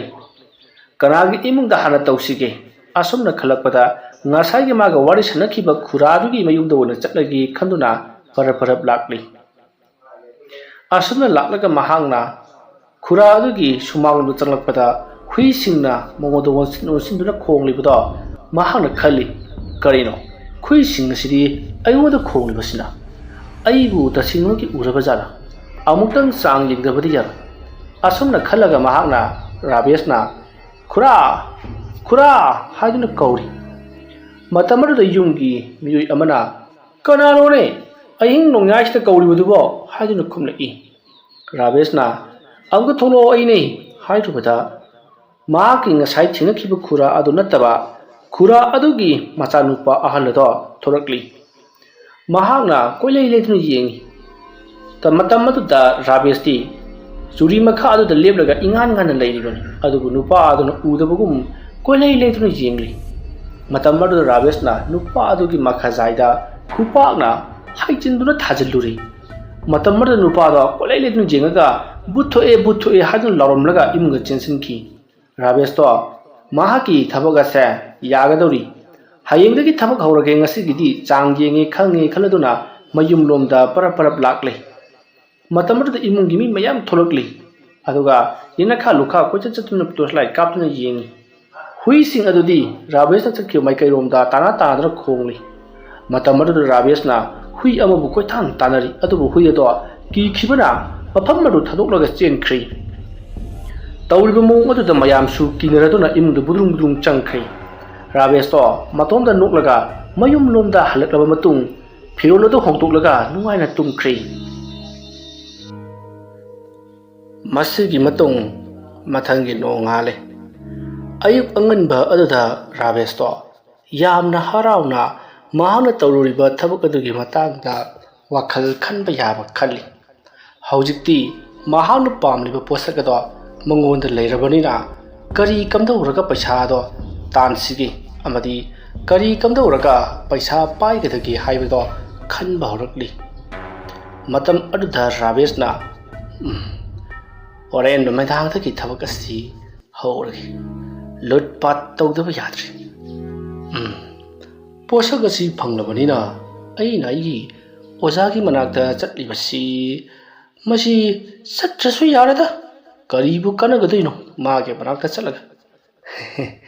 aina pamba posak phanglabasibu rabes to wakhal asi khalladuna mahaki ozagi manakta chatke haiduna khak khankhidre madugi mahut magi nupigi haraunabani haiduna thabin khang tawduna laikhri yumgi yenakha yengul sengdokpa atei hingul sambal na chingba semjanmana chingba tawkhri masumna tawduna matam mado haujan khrabada nungthilgi matam oirakle somda nakal amadana rabes ki takpi tambiriba oja nupa aduna karinone Rabes tu ngasi laktribasibu ngarang aina pi khiba posak adu mahangna changying pangthokliba chala changying ama pangthokpati phai adubu afaba thabak lomda pangthoklabadi phai do phattaba maikai romda mahangna changying adu chatharamlabadi onthokna pharak tagadabida ma boina thajaduna madugi luraba khulai adu magonda ina sinakhibani madugi wona tainabada mahangna phattaba lambida changsillaklabadi asumna rabes ki ozada wakhal wana lehori matamde asum haukhibana numidangi matam oisallakle rabes ti changanta chathoklaga parap tumninglabani ahingi matam oirak haningbana yadrabani masiki matung rabesna mahaki laiwa tinuaga lonana semkhraba furit phirona puthokuna ahingi matamruda thorakle aduga ngarangi matawgumna loinamak setchille matam aduda rabesna ngasai u yankhibagi jagas ikoko ise khang sidi ikoi gi lekai ikoi gi kholasida ꯈ꯭ꯋꯥꯏꯗꯒꯤ ꯍꯦꯟꯅ ꯄꯩꯁꯥ ꯄꯥꯏꯕ ꯃꯤꯁꯛ ꯑꯗꯨꯒꯤ ꯃꯌꯨꯝꯗ ꯆꯠꯇꯨꯅ ꯊꯕꯛ ꯍꯧꯔꯨꯔꯒꯦ꯫ ꯀꯔꯤꯒꯨꯝꯕꯗ ꯑꯩꯒꯤ ꯊꯕꯛ ꯑꯁꯤꯅ ꯃꯥꯏ ꯄꯥꯛꯂꯕꯗꯤ ꯃꯊꯪ ꯄꯥꯡꯊꯣꯛꯀꯦ ꯈꯟꯒꯅꯤꯗ꯫ ꯑꯁꯨꯝꯅ ꯈꯜꯂꯒ ꯔꯥꯕꯦꯁ ꯃꯈꯣꯏꯒꯤ ꯈꯨꯜ ꯑꯗꯨꯒꯤ ꯈ꯭ꯋꯥꯏꯗꯒꯤ ꯄꯩꯁꯥ ꯄꯥꯏꯕ, ꯈ꯭ꯋꯥꯏꯗꯒꯤ ꯏꯅꯥꯛ ꯈꯨꯜꯕ ꯃꯤꯁꯛ ꯑꯗꯨꯒꯤ ꯃꯌꯨꯝꯗ ꯂꯥꯛꯂꯤ꯫ ꯃꯍꯥꯛꯅ ꯑꯗꯨꯝꯅ ꯂꯥꯛꯄ ꯃꯇꯝꯗ ꯃꯤ ꯀꯅꯥ ꯑꯃꯠꯇ ꯊꯦꯡꯅꯗꯦ꯫ ꯂꯝꯕꯤꯗꯣ ꯏꯆꯤꯛ ꯆꯤꯛꯏ꯫ ꯑꯁꯨꯝ ꯂꯥꯛꯄꯅ ꯃꯍꯥꯛꯅ ꯌꯧꯔꯨꯒꯦ ꯈꯟꯗꯨꯅ ꯂꯥꯛꯂꯤꯕ ꯃꯈꯣꯏꯒꯤ ꯂꯩꯀꯥꯏꯒꯤ ꯈ꯭ꯋꯥꯏꯗꯒꯤ ꯍꯦꯟꯅ ꯄꯩꯁꯥ ꯄꯥꯏꯕ ꯅꯤꯄꯥ ꯑꯗꯨꯒꯤ ꯌꯨꯝꯗ ꯆꯪꯁꯤꯜꯂꯛꯂꯤ꯫ ꯑꯗꯨꯒ ꯊꯣꯡ ꯑꯗꯨꯗ, ꯍꯥꯏꯕꯗꯤ ꯃꯃꯥꯡ ꯊꯣꯡ ꯑꯗꯨꯗ ꯃꯍꯥꯛꯅ ꯗꯣꯡ ꯗꯣꯡ ꯗꯣꯡ ꯗꯣꯡ ꯊꯤꯜꯂꯨꯔꯤ꯫ ꯑꯁꯨꯝꯅ ꯊꯤꯜꯂꯨꯕꯗꯨꯗ ꯏꯃꯨꯡꯗ ꯂꯩꯕ ꯃꯤꯁꯤꯡꯗꯣ ꯕꯨꯗ꯭ꯔꯨꯡ ꯍꯧꯒꯠꯅꯔꯛꯏ꯫ ꯑꯗꯨꯒ ꯀꯅꯥꯅꯣ ꯊꯣꯡꯗꯨ ꯀꯟꯅ ꯊꯤꯜꯂꯤꯕꯗꯨꯕꯨ ꯃꯤ ꯎꯁꯤꯠꯇꯕ꯭ꯔꯣ ꯍꯥꯏꯗꯨꯅ ꯂꯥꯎꯔꯤ꯫ ꯑꯗꯨꯒ ꯃꯈꯣꯏꯁꯨ ꯆꯦꯟꯊꯣꯛꯅꯔꯛꯂꯤ꯫ ꯃꯇꯝ ꯑꯗꯨꯗ ꯔꯥꯕꯦꯁꯅ ꯁꯨꯃꯥꯡꯂꯣꯝꯗ ꯕꯨꯗ꯭ꯔꯨꯡ ꯆꯦꯟꯊꯈꯤ꯫ ꯍꯨꯔꯥꯟꯕ ꯑꯣꯏꯔꯝꯒꯅꯤ ꯈꯟꯗꯨꯅ ꯏꯃꯨꯡꯗ ꯂꯩꯔꯤꯕꯁꯤꯡ ꯑꯗꯣ ꯊꯣꯡ ꯁꯕꯥꯛ ꯐꯥꯛꯇꯨꯅ ꯍꯥꯡꯗꯣꯛꯇꯨꯅ ꯆꯦꯟꯊꯣꯔꯛꯏ꯫ ꯑꯗꯨꯕꯨ ꯀꯅꯥ ꯑꯃꯠꯇ ꯂꯩꯔꯝꯗ꯭ꯔꯦ꯫ ꯀꯅꯥ ꯑꯃꯠꯇ ꯂꯩꯔꯝꯗꯕꯗꯨꯗ ꯃꯈꯣꯏꯁꯤꯡ ꯑꯗꯨꯅ ꯀꯅꯥꯅꯣꯅꯦ ꯍꯧꯖꯤꯛꯀꯤꯗꯨꯕꯣ? ꯃꯤ ꯎꯁꯤꯠꯇꯕ ꯀꯤꯔ ꯃꯥꯜꯂꯦ, ꯆꯦꯟꯈ꯭ꯔ ꯃꯥꯜꯂꯦ꯫ ꯑꯁꯨꯝꯅ ꯈꯟꯅꯔꯤꯉꯩ ꯔꯥꯕꯦꯁꯇꯤ ꯌꯨꯝ ꯑꯗꯨꯒꯤ ꯃꯅꯨꯡꯗ ꯆꯪꯍꯧꯔꯤ꯫ ꯃꯈꯣꯏ ꯃꯌꯥꯝ ꯑꯗꯨꯁꯨ ꯔꯥꯕꯦꯁꯇꯨ ꯎꯗꯕꯅꯤꯅ ꯀꯔꯤꯁꯨ ꯍꯥꯏꯗꯦ꯫ ꯃꯊꯪ ꯏꯃꯨꯡꯗ ꯆꯪꯅꯔꯛꯂꯤ꯫ ꯃꯗꯨꯒꯤ ꯃꯇꯨꯡ ꯃꯈꯣꯏꯁꯤꯡ ꯑꯗꯣ ꯂꯣꯏꯅꯃꯛ ꯃꯊꯪ ꯇꯨꯝꯅ ꯍꯤꯞꯅꯈ꯭ꯔꯦ꯫ ꯃꯇꯝ ꯑꯗꯨꯗ ꯔꯥꯕꯦꯁꯅ, ꯌꯨꯝ ꯑꯁꯤꯗꯤ ꯑꯣꯟꯊꯣꯛꯅ ꯐꯖꯈ꯭ꯔꯦꯗ꯫ ꯃꯁꯤꯗꯕꯨ ꯁꯅꯥ ꯂꯨꯄꯥ ꯂꯩꯔꯝꯗꯅ ꯀꯗꯥꯏꯗ ꯂꯩꯔꯝꯒꯗꯧꯔꯤꯕꯅꯣ? ꯑꯁꯨꯝꯅ ꯈꯜꯂꯒ ꯔꯥꯕꯦꯁꯅ ꯀꯥ ꯈꯨꯗꯤꯡ ꯆꯪꯗꯨꯅ ꯀꯣꯏꯊꯤ ꯊꯤꯔꯛꯂꯤ꯫ ꯑꯗꯨꯝꯅ ꯃꯍꯥꯛꯅ ꯀꯥ ꯈꯨꯗꯤꯡꯒꯤ ꯁꯅꯥ ꯂꯨꯄꯥ ꯑꯁꯨꯝ ꯊꯤꯔꯛꯄꯗ ꯀꯥ ꯑꯃꯗ ꯌꯨꯝ ꯑꯗꯨꯒꯤ ꯑꯉꯥꯡ ꯅꯨꯄꯤ ꯃꯆꯥ ꯃꯌꯥꯝ ꯑꯃꯁꯨ ꯃꯥꯒꯤ ꯀꯥꯗ ꯇꯨꯝꯂꯝꯂꯤꯕꯅꯤ꯫ ꯃꯗꯨ ꯎꯔꯨꯕꯗ ꯔꯥꯕꯦꯁꯇꯣ ꯃꯁꯥꯗ ꯍꯩꯐꯝ ꯈꯪꯗꯕ ꯀꯔꯤꯒꯨꯝꯕ ꯃꯤꯍꯨꯜ ꯑꯃ ꯆꯣꯡꯂꯛꯂꯤ꯫ ꯃꯁꯤꯗꯒꯤꯗꯤ ꯃꯍꯥꯛꯅ ꯁꯅꯥ ꯂꯨꯄꯥꯁꯤꯡ ꯑꯗꯣ ꯊꯤꯕꯒꯤ ꯃꯍꯨꯠ ꯇꯨꯝꯗꯨꯅ ꯂꯩꯔꯤꯕ ꯂꯩꯁꯥꯕꯤ ꯃꯆꯥꯁꯤꯡ ꯑꯗꯨꯗ ꯀꯔꯤꯒꯨꯝꯕ ꯊꯕꯛ ꯈꯔ ꯇꯧꯔꯒꯦ ꯈꯟꯗꯨꯅ ꯇꯞꯅ ꯆꯪꯁꯤꯜꯂꯛꯏ꯫ ꯃꯇꯝ ꯑꯗꯨꯗ ꯅꯨꯄꯤ ꯃꯆꯥꯁꯤꯡ ꯑꯗꯨꯗꯤ ꯀꯔꯤꯁꯨ ꯈꯪꯕ ꯅꯠꯇꯦ, ꯅꯨꯡꯉꯥꯏꯅ ꯇꯨꯝꯗꯨꯅ ꯂꯩꯔꯤꯕꯅꯤ꯫ ꯃꯁꯤꯗꯒꯤ ꯔꯥꯕꯦꯁꯅ ꯇꯨꯝꯗꯨꯅ ꯂꯩꯔꯤꯕ ꯅꯨꯄꯤ ꯃꯆꯥ ꯑꯗꯣ ꯃꯍꯥꯛꯅ ꯃꯅꯤꯡ ꯃꯈꯥ ꯇꯝꯅ ꯁꯤꯖꯤꯟꯅꯅꯕ ꯍꯣꯠꯅꯔꯛꯄꯗ ꯅꯨꯄꯤ ꯑꯗꯨꯁꯨ ꯃꯤꯀꯞ ꯊꯣꯔꯛꯂꯤ꯫ ꯃꯍꯥꯛꯅ ꯀꯣꯏꯂꯥꯎ ꯂꯥꯎꯔꯤ, ꯑꯗꯨꯕꯨ ꯃꯍꯥꯛꯀꯤ ꯃꯅꯥꯛꯇꯗꯤ ꯀꯅꯥꯁꯨ ꯂꯩꯇꯦ꯫ ꯃꯁꯤꯗꯒꯤꯗꯤ ꯔꯥꯕꯦꯁꯅ ꯅꯨꯄꯤ ꯃꯆꯥ ꯑꯗꯨꯕꯨ ꯃꯍꯥꯛꯅ ꯃꯅꯤꯡ ꯇꯝꯅ ꯁꯤꯖꯤꯟꯅꯈ꯭ꯔꯦ꯫ ꯊꯣꯡ ꯑꯗꯣ ꯃꯈꯣꯏꯒꯤ ꯏꯃꯨꯡꯒꯤ ꯃꯤꯁꯤꯡꯅ ꯍꯥꯡꯇꯣꯛꯎ ꯍꯥꯏꯗꯨꯅ ꯌꯥꯝꯅ ꯀꯟꯅ ꯊꯤꯜꯂꯛꯂꯤ, ꯐꯛꯀꯥꯏꯅꯕꯁꯨ ꯍꯣꯠꯅꯔꯛꯂꯤ꯫ ꯑꯗꯨꯝꯅ ꯇꯧꯔꯤꯉꯩ ꯅꯨꯄꯤ ꯃꯆꯥ ꯑꯗꯣ ꯑꯗꯨꯃꯛ ꯋꯥꯈꯜ ꯇꯥꯈꯤꯗ꯭ꯔꯦ꯫ ꯃꯁꯤꯒꯤ ꯃꯇꯨꯡ ꯊꯣꯡ ꯐꯛꯀꯥꯏꯗꯨꯅ ꯆꯪꯂꯛꯄꯗꯗꯤ ꯅꯨꯄꯤ ꯃꯆꯥ ꯑꯗꯣ ꯋꯥꯈꯜ ꯃꯥꯡꯂꯒ ꯐꯃꯨꯡ ꯃꯊꯛ ꯑꯗꯨꯗ ꯌꯥꯝꯅ ꯐꯤꯕꯝ ꯆꯥꯗꯅ ꯂꯩꯔꯝꯂꯦ꯫ ꯇꯥꯟꯖꯥ ꯑꯁꯤꯗ ꯔꯥꯕꯦꯁꯇꯤ ꯃꯇꯥꯏꯗ ꯂꯩꯁꯤꯟꯗꯨꯅ ꯃꯍꯥꯛꯇꯤ ꯌꯥꯝꯅ ꯅꯨꯡꯉꯥꯏꯅ ꯂꯩꯔꯤꯕꯅꯤ꯫ ꯃꯌꯥꯝꯗꯣ ꯀꯔꯤꯅꯣ ꯇꯧꯔꯤꯕꯁꯤꯕꯣ ꯍꯥꯏꯗꯨꯅ ꯃꯈꯣꯏ ꯃꯌꯥꯝ ꯃꯔꯥꯡ ꯂꯥꯡꯅꯔꯤ꯫ ꯑꯗꯨꯝꯅ ꯂꯥꯡꯅꯔꯤꯉꯩ ꯇꯥꯟꯖꯥ ꯌꯦꯡꯗꯨꯅ ꯔꯥꯕꯦꯁ ꯀꯥ ꯑꯗꯨꯗꯒꯤ ꯊꯣꯛꯈ꯭ꯔꯤ꯫ ꯀꯥ ꯑꯗꯨꯒꯤ ꯊꯣꯡꯖꯤꯟ ꯃꯅꯥꯛꯇ ꯂꯩꯕ ꯃꯤꯑꯣꯏ ꯑꯃꯅ ꯀꯥ ꯑꯗꯨꯗꯒꯤ ꯀꯅꯥꯒꯨꯝꯕ ꯑꯃ ꯊꯣꯛꯈꯤꯕꯒꯤ ꯁꯥꯎꯍꯨꯝ ꯐꯪꯕꯗ ꯃꯃꯥꯏ ꯂꯩꯗꯨꯅ ꯌꯦꯡꯉꯤ꯫ ꯑꯗꯨꯕꯨ ꯀꯅꯥꯁꯨ ꯎꯗꯕꯗꯒꯤ ꯃꯈꯣꯏ ꯑꯗꯣ ꯀꯔꯤꯅꯣ ꯇꯧꯔꯤꯕꯁꯤꯕꯣ ꯍꯥꯏꯗꯨꯅ ꯈꯟꯅꯗꯨꯅ ꯂꯩꯍꯧꯔꯤ꯫ ꯔꯥꯕꯦꯁꯇꯤ ꯌꯥꯝꯅ ꯅꯨꯡꯉꯥꯏꯅ ꯆꯠꯈ꯭ꯔꯦ꯫ ꯑꯁꯨꯝꯅ ꯇꯧꯗꯨꯅ ꯃꯇꯝ ꯑꯗꯨ ꯍꯧꯈ꯭ꯔꯕꯗ ꯃꯊꯪꯒꯤ ꯅꯣꯡꯉꯥꯜꯂꯛꯂꯤ꯫ ꯅꯣꯡꯉꯥꯜꯂꯛꯂꯕꯗ ꯂꯩꯀꯥꯏ ꯃꯤꯌꯥꯝ ꯄꯨꯝꯅꯃꯛ ꯊꯣꯛꯂꯤꯕ ꯇꯧꯔꯤꯕꯁꯤꯡ ꯑꯗꯨꯒꯤ ꯃꯇꯥꯡꯗ ꯍꯧꯖꯤꯛꯇꯤ ꯂꯣꯏꯅꯃꯛ ꯈꯪꯅꯔꯛꯂꯤ꯫ ꯃꯁꯛ ꯎꯗꯕ ꯚꯨꯠ ꯑꯃ ꯂꯥꯛꯂꯒ ꯂꯩꯀꯥꯏ ꯑꯁꯤꯒꯤ ꯂꯩꯔꯤꯕ ꯅꯨꯄꯤ ꯃꯆꯥ ꯑꯃꯕꯨ ꯐꯠꯇꯕ ꯊꯕꯛ ꯆꯠꯊꯔꯝꯂꯦ ꯍꯥꯏꯗꯨꯅ ꯃꯌꯥꯝ ꯃꯊꯪ ꯄꯥꯎ ꯁꯟꯗꯣꯛꯅꯔꯛꯂꯤ꯫ ꯑꯗꯨꯕꯨ ꯃꯈꯣꯏ ꯈꯔꯅꯗꯤ ꯊꯥꯖꯕ ꯀꯧꯕ ꯂꯩꯔꯝꯗꯦ꯫ ꯃꯥꯒꯤꯗꯣ ꯇꯧꯁꯤꯟꯅꯔꯤꯕꯅꯤ, ꯃꯍꯥꯛꯀꯤ ꯈꯪꯅꯖꯕ ꯅꯨꯄꯥ ꯑꯗꯣ ꯃꯗꯨ ꯂꯥꯛꯄ ꯑꯣꯏꯔꯝꯒꯅꯤ ꯍꯥꯏꯗꯨꯅ ꯃꯈꯣꯏ ꯃꯌꯥꯝ ꯂꯥꯟꯅ ꯎꯕꯈꯤ꯫ ꯑꯁꯨꯝꯅ ꯅꯨꯃꯤꯠ ꯑꯗꯨꯒꯤ ꯅꯨꯃꯤꯗꯥꯡ ꯑꯃ ꯑꯣꯏꯔꯛꯂꯤ꯫ ꯅꯨꯃꯤꯗꯥꯡ ꯑꯗꯨꯗ ꯔꯥꯕꯦꯁꯇꯣ ꯑꯇꯣꯞꯄ ꯌꯨꯝ ꯑꯃꯗ ꯑꯃꯨꯛ ꯆꯪꯂꯛꯂꯤ꯫ ꯌꯨꯝ ꯑꯗꯨꯗ ꯆꯪꯂꯛꯂꯒ ꯍꯟꯗꯛꯃꯨꯛꯇꯤ ꯃꯍꯥꯛꯅ ꯍꯦꯛ ꯐꯪꯕ ꯁꯅꯥ ꯂꯨꯄꯥ ꯂꯧꯕ ꯌꯥꯕ ꯃꯈꯩ ꯂꯧꯔꯤ꯫ ꯑꯗꯨꯒ ꯃꯍꯥꯛꯀꯤ ꯂꯤꯠꯂꯤꯕ ꯐꯨꯔꯤꯠ ꯑꯗꯨꯒꯤ ꯌꯥꯎꯔꯤꯕ ꯐꯨꯔꯤꯠꯈꯥꯎ ꯑꯗꯨꯗ ꯄꯨꯂꯞ ꯍꯥꯞꯆꯤꯜꯂꯒ ꯀꯔꯛ ꯂꯥꯛꯁꯤꯟꯅ ꯀꯤꯁꯤꯟꯈ꯭ꯔꯦ꯫ ꯃꯗꯨꯒꯤ ꯃꯇꯨꯡ ꯃꯍꯥꯛꯅ ꯉꯔꯥꯡ ꯇꯧꯈꯤꯕ ꯑꯗꯨꯒ ꯆꯞ ꯃꯥꯟꯅꯅ ꯀꯅꯥꯗ ꯆꯠꯊꯁꯤꯒꯦ ꯍꯥꯏꯗꯨꯅ ꯌꯦꯡꯂꯛꯄꯗ kana amata haibati imung aduda leisabi amata leiramdri adubu maunaha amadi leiramle asumna tawduna Rabina maunaha aduda su phattaba thabak chatharamlaba matung mahak chenkhri hanta mukti mayamdo asum kiba mi painaba haurakli mathangi nongalakpadana marang tholibu thodu adugi matangda sanduknarakpada hana thajanramdaba mayamdo thajanaba haurakli lekai asida masak udaba masak khangdaba but ama thokle haiduna mayamado kinaba haurakli aduga sana lupas uhurankhri aduga miyoibagi mathakta amuksu mahangna aningba apamba chathari tawgadaba masak uhudabadina kanano karino haiba khangdri madugi butto mayo maibina tanadi yararoi haiduna wa laungarakli tawriba thabagase mana manin naidana loisanbasu yauribani asumna Rabesh to khajik asum mi maput maran huranba aduga mahangna aningba pamba chathaba kaya ba tarokli kana amata su mahakni haiba khangma ngamdri phaba sungamdri haujikti Rabesh nonggi tamna asum nungairakli asumna matam khara Rabesh to yamma nungaina mahana tawriba thabagata yamma nungaina chathari lekai miyamna su khangba kauba leitri masigi matung lekai atu leiriba maiba maibi pandit mayam do hojikti wa tanari lekai gi ahalaman sing yauna numise ayuki matamni makoi gi chauraba uwana pungkoi question ba lampak adugi matai oirapna hauriba chauraba khonang bot pambi adugi makhongda mayam phamduna wari watai sanari haino pambi singsu hauribani asumna mayam wari sanarakpada miyoi amana aikoi gi lekai da thodiba but asi karmai to but no khangdi mahangna yum adugi sanalupa purmuksu hurali aduga yum marda leiba nupi amadi sungsoi sodana mahaki nupi oina thanamlibani masi karigumba amadi leire kana gumana but sanaraka madugi but adugi phatraba sorena singba sadanauta sandunabagi damak tawribra haiba khangdre mamang matamda thajanramdrabadusu haujikti aigi imungda throklabanina thajadaba yararoi matam aduda miyoi amana mani madugi budado athabu matamda losingadabani aduga budado aikoi ki imangdasu puthokadabani madu oina sum khanbada madu bud mandi kanago miyoi amana mahaki masak udanabagi damakta leiwatilwa sijinnaraga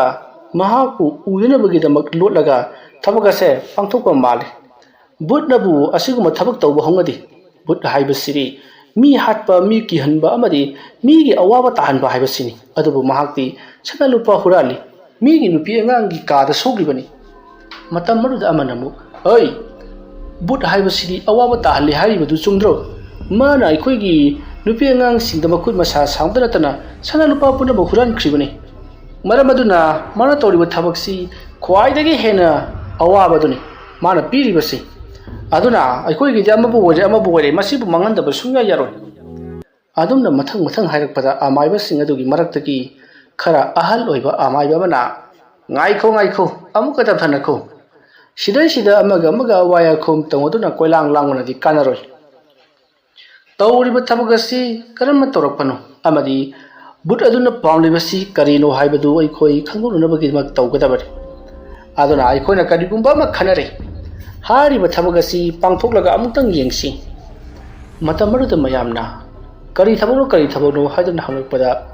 leikai asta leiba masang matau phajaba nupi ama khalaga aikoina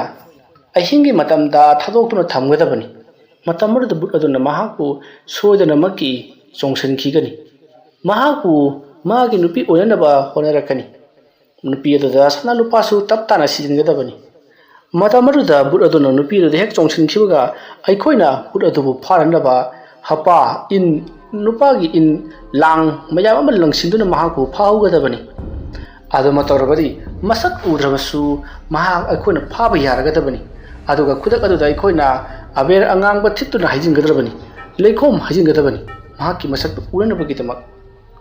adumna hairakpada mayamna madugi thawrang aduda yarakadoriba nupi macha adubu kanano aikoi leikai sida adugumba thawna phaba nupi macha amata leiti matamaruda amaiba singaduna nupi macha asengbadi karaidagi tawradage ꯅꯨꯄꯥꯅ ꯁꯥꯕ ꯅꯨꯄꯤ ꯑꯣꯏꯅ ꯇꯧꯒꯗꯕꯅꯤ ꯀꯔꯤꯒꯨꯝꯕꯗ ꯅꯨꯄꯥꯅ ꯁꯥꯕ ꯅꯨꯄꯤꯅ ꯇꯧꯕ ꯌꯥꯗ꯭ꯔꯒꯁꯨ ꯂꯩꯀꯥꯏꯁꯤꯒꯤꯅꯤ ꯇꯧꯗ ꯌꯥꯗ꯭ꯔꯕ ꯅꯨꯄꯤ ꯃꯆꯥ ꯑꯃ ꯀꯦꯔꯒ ꯊꯥꯗꯣꯛꯄ ꯇꯥꯕꯅꯤ ꯉꯁꯥꯏꯗꯒꯤ ꯉꯪꯅ ꯁꯪꯅꯔꯤꯕꯗꯣ ꯔꯥꯕꯦꯁꯁꯨ ꯂꯣꯏꯅꯃꯛ ꯇꯥꯔꯤꯕꯅꯤ ꯃꯥꯗꯤ ꯍꯣꯏ ꯃꯥꯏ ꯀꯔꯤ ꯑꯃꯠꯇ ꯍꯥꯏꯗꯦ ꯃꯌꯥꯝꯅ ꯀꯔꯤ ꯊꯧꯔꯥꯡ ꯄꯥꯏꯈꯠꯂꯛꯀꯗꯒꯦ ꯍꯥꯏꯕꯁꯤꯅꯤ ꯃꯍꯥꯛꯅ ꯈꯪꯗꯣꯛꯅꯅꯕ ꯍꯣꯠꯅꯔꯤꯕꯁꯤ ꯑꯁꯨꯝꯅ ꯇꯧꯗꯨꯅ ꯍꯧꯖꯤꯛꯇꯤ ꯃꯇꯝ ꯑꯗꯨ ꯍꯧꯈ꯭ꯔꯤ ꯍꯣꯔꯦꯟ ꯅꯨꯃꯤꯗꯥꯡꯗꯤ ꯅꯨꯄꯥꯅ ꯅꯨꯄꯤ ꯁꯥꯕ ꯑꯃ ꯊꯥꯗꯣꯛꯂꯁꯤ ꯍꯥꯏꯗꯨꯅ ꯊꯧꯔꯥꯡ ꯄꯨꯝꯅꯃꯛ ꯂꯥꯡꯕ ꯂꯣꯏꯈ꯭ꯔꯦ ꯃꯇꯝ ꯑꯁꯤꯗ ꯔꯥꯕꯦꯁꯅ ꯃꯥꯅ ꯇꯧꯒꯗꯕ ꯊꯕꯛꯁꯤꯡ ꯂꯣꯏꯅꯃꯛ ꯃꯥꯅ ꯌꯥꯠꯄ ꯂꯣꯏꯈ꯭ꯔꯦ ꯅꯨꯃꯤꯗꯥꯡꯒꯤ ꯃꯇꯝꯅꯤ ꯑꯍꯤꯡ ꯑꯊꯦꯡꯕ ꯑꯗꯨꯗ ꯃꯌꯥꯝ ꯄꯨꯝꯅꯃꯛꯇꯣ ꯂꯨꯝꯂꯒ ꯂꯩꯅꯔꯤ ꯑꯗꯨꯒ ꯅꯨꯄꯥ ꯑꯃ ꯅꯨꯄꯤꯒꯤ ꯃꯑꯣꯡꯗ ꯀꯦꯔꯒ ꯃꯁꯝ ꯍꯥꯞꯇꯨꯅ ꯅꯨꯄꯤꯒꯤ ꯐꯤꯖꯣꯜ ꯁꯦꯠꯇꯨꯅ ꯁꯣꯔꯣꯛ ꯑꯗꯨꯗ ꯃꯍꯥꯛ ꯇꯨꯃꯤꯟꯅ ꯂꯩꯔꯤ ꯀꯣꯏꯆꯠ ꯆꯠꯇꯨꯅ ꯂꯩꯔꯤꯕꯅꯤ ꯍꯪꯒꯠ ꯍꯟꯗ ꯑꯗꯨꯝꯅ ꯂꯩꯔꯤꯉꯩ ꯅꯨꯄꯤ ꯑꯗꯨꯒꯤ ꯃꯇꯨꯡꯂꯣꯝꯗ ꯍꯥꯏꯕꯗꯤ ꯅꯨꯄꯥꯅ ꯁꯥꯔꯤꯕ ꯅꯨꯄꯤ ꯑꯗꯨꯒꯤ ꯃꯇꯨꯡꯂꯣꯝꯗ ꯀꯅꯥꯒꯨꯝꯕ ꯑꯃ ꯂꯩꯕꯒꯤ ꯁꯥꯎꯝ ꯃꯉꯣꯟꯗ ꯐꯪꯂꯛꯄꯗꯒꯤ ꯀꯣꯏꯂꯩ ꯂꯩꯗꯨꯅ ꯌꯦꯡꯉꯤ ꯃꯇꯝ ꯑꯗꯨꯗ ꯇꯨꯡꯂꯣꯝꯗꯒꯤ ꯀꯔꯤꯒꯨꯝꯕ ꯈꯣꯟꯖꯦꯜ ꯑꯃꯅ ꯅꯪꯅ ꯇꯧꯔꯤꯕꯗꯣ ꯑꯩ ꯂꯣꯏꯅꯃꯛ ꯈꯪꯉꯤ ꯍꯥꯏꯔꯛꯄꯗ ꯅꯨꯄꯤ ꯁꯥꯔꯤꯕ ꯅꯨꯄꯥꯗꯣ ꯁ꯭ꯋꯥꯏꯗ ꯂꯩꯔꯤ ꯍꯥꯏꯗꯨꯅ ꯃꯍꯥꯛꯇꯤ ꯀꯣꯏꯂꯥꯎ ꯂꯥꯎꯔꯝꯂꯒ ꯆꯦꯟꯈꯤꯒꯦ ꯇꯧꯔꯛꯄꯗ ꯏꯈꯪ ꯈꯪꯍꯧꯗꯅ ꯃꯍꯥꯛꯀꯤ ꯃꯅꯪꯒꯜ ꯑꯗꯨꯗ ꯀꯔꯤꯒꯨꯝꯕ ꯄꯣꯠꯁꯛ ꯑꯃꯅ ꯊꯣꯝꯂꯛꯄꯒꯨꯝ ꯁꯥꯐꯨ ꯀꯟꯅ ꯊꯣꯝꯂꯛꯄꯗ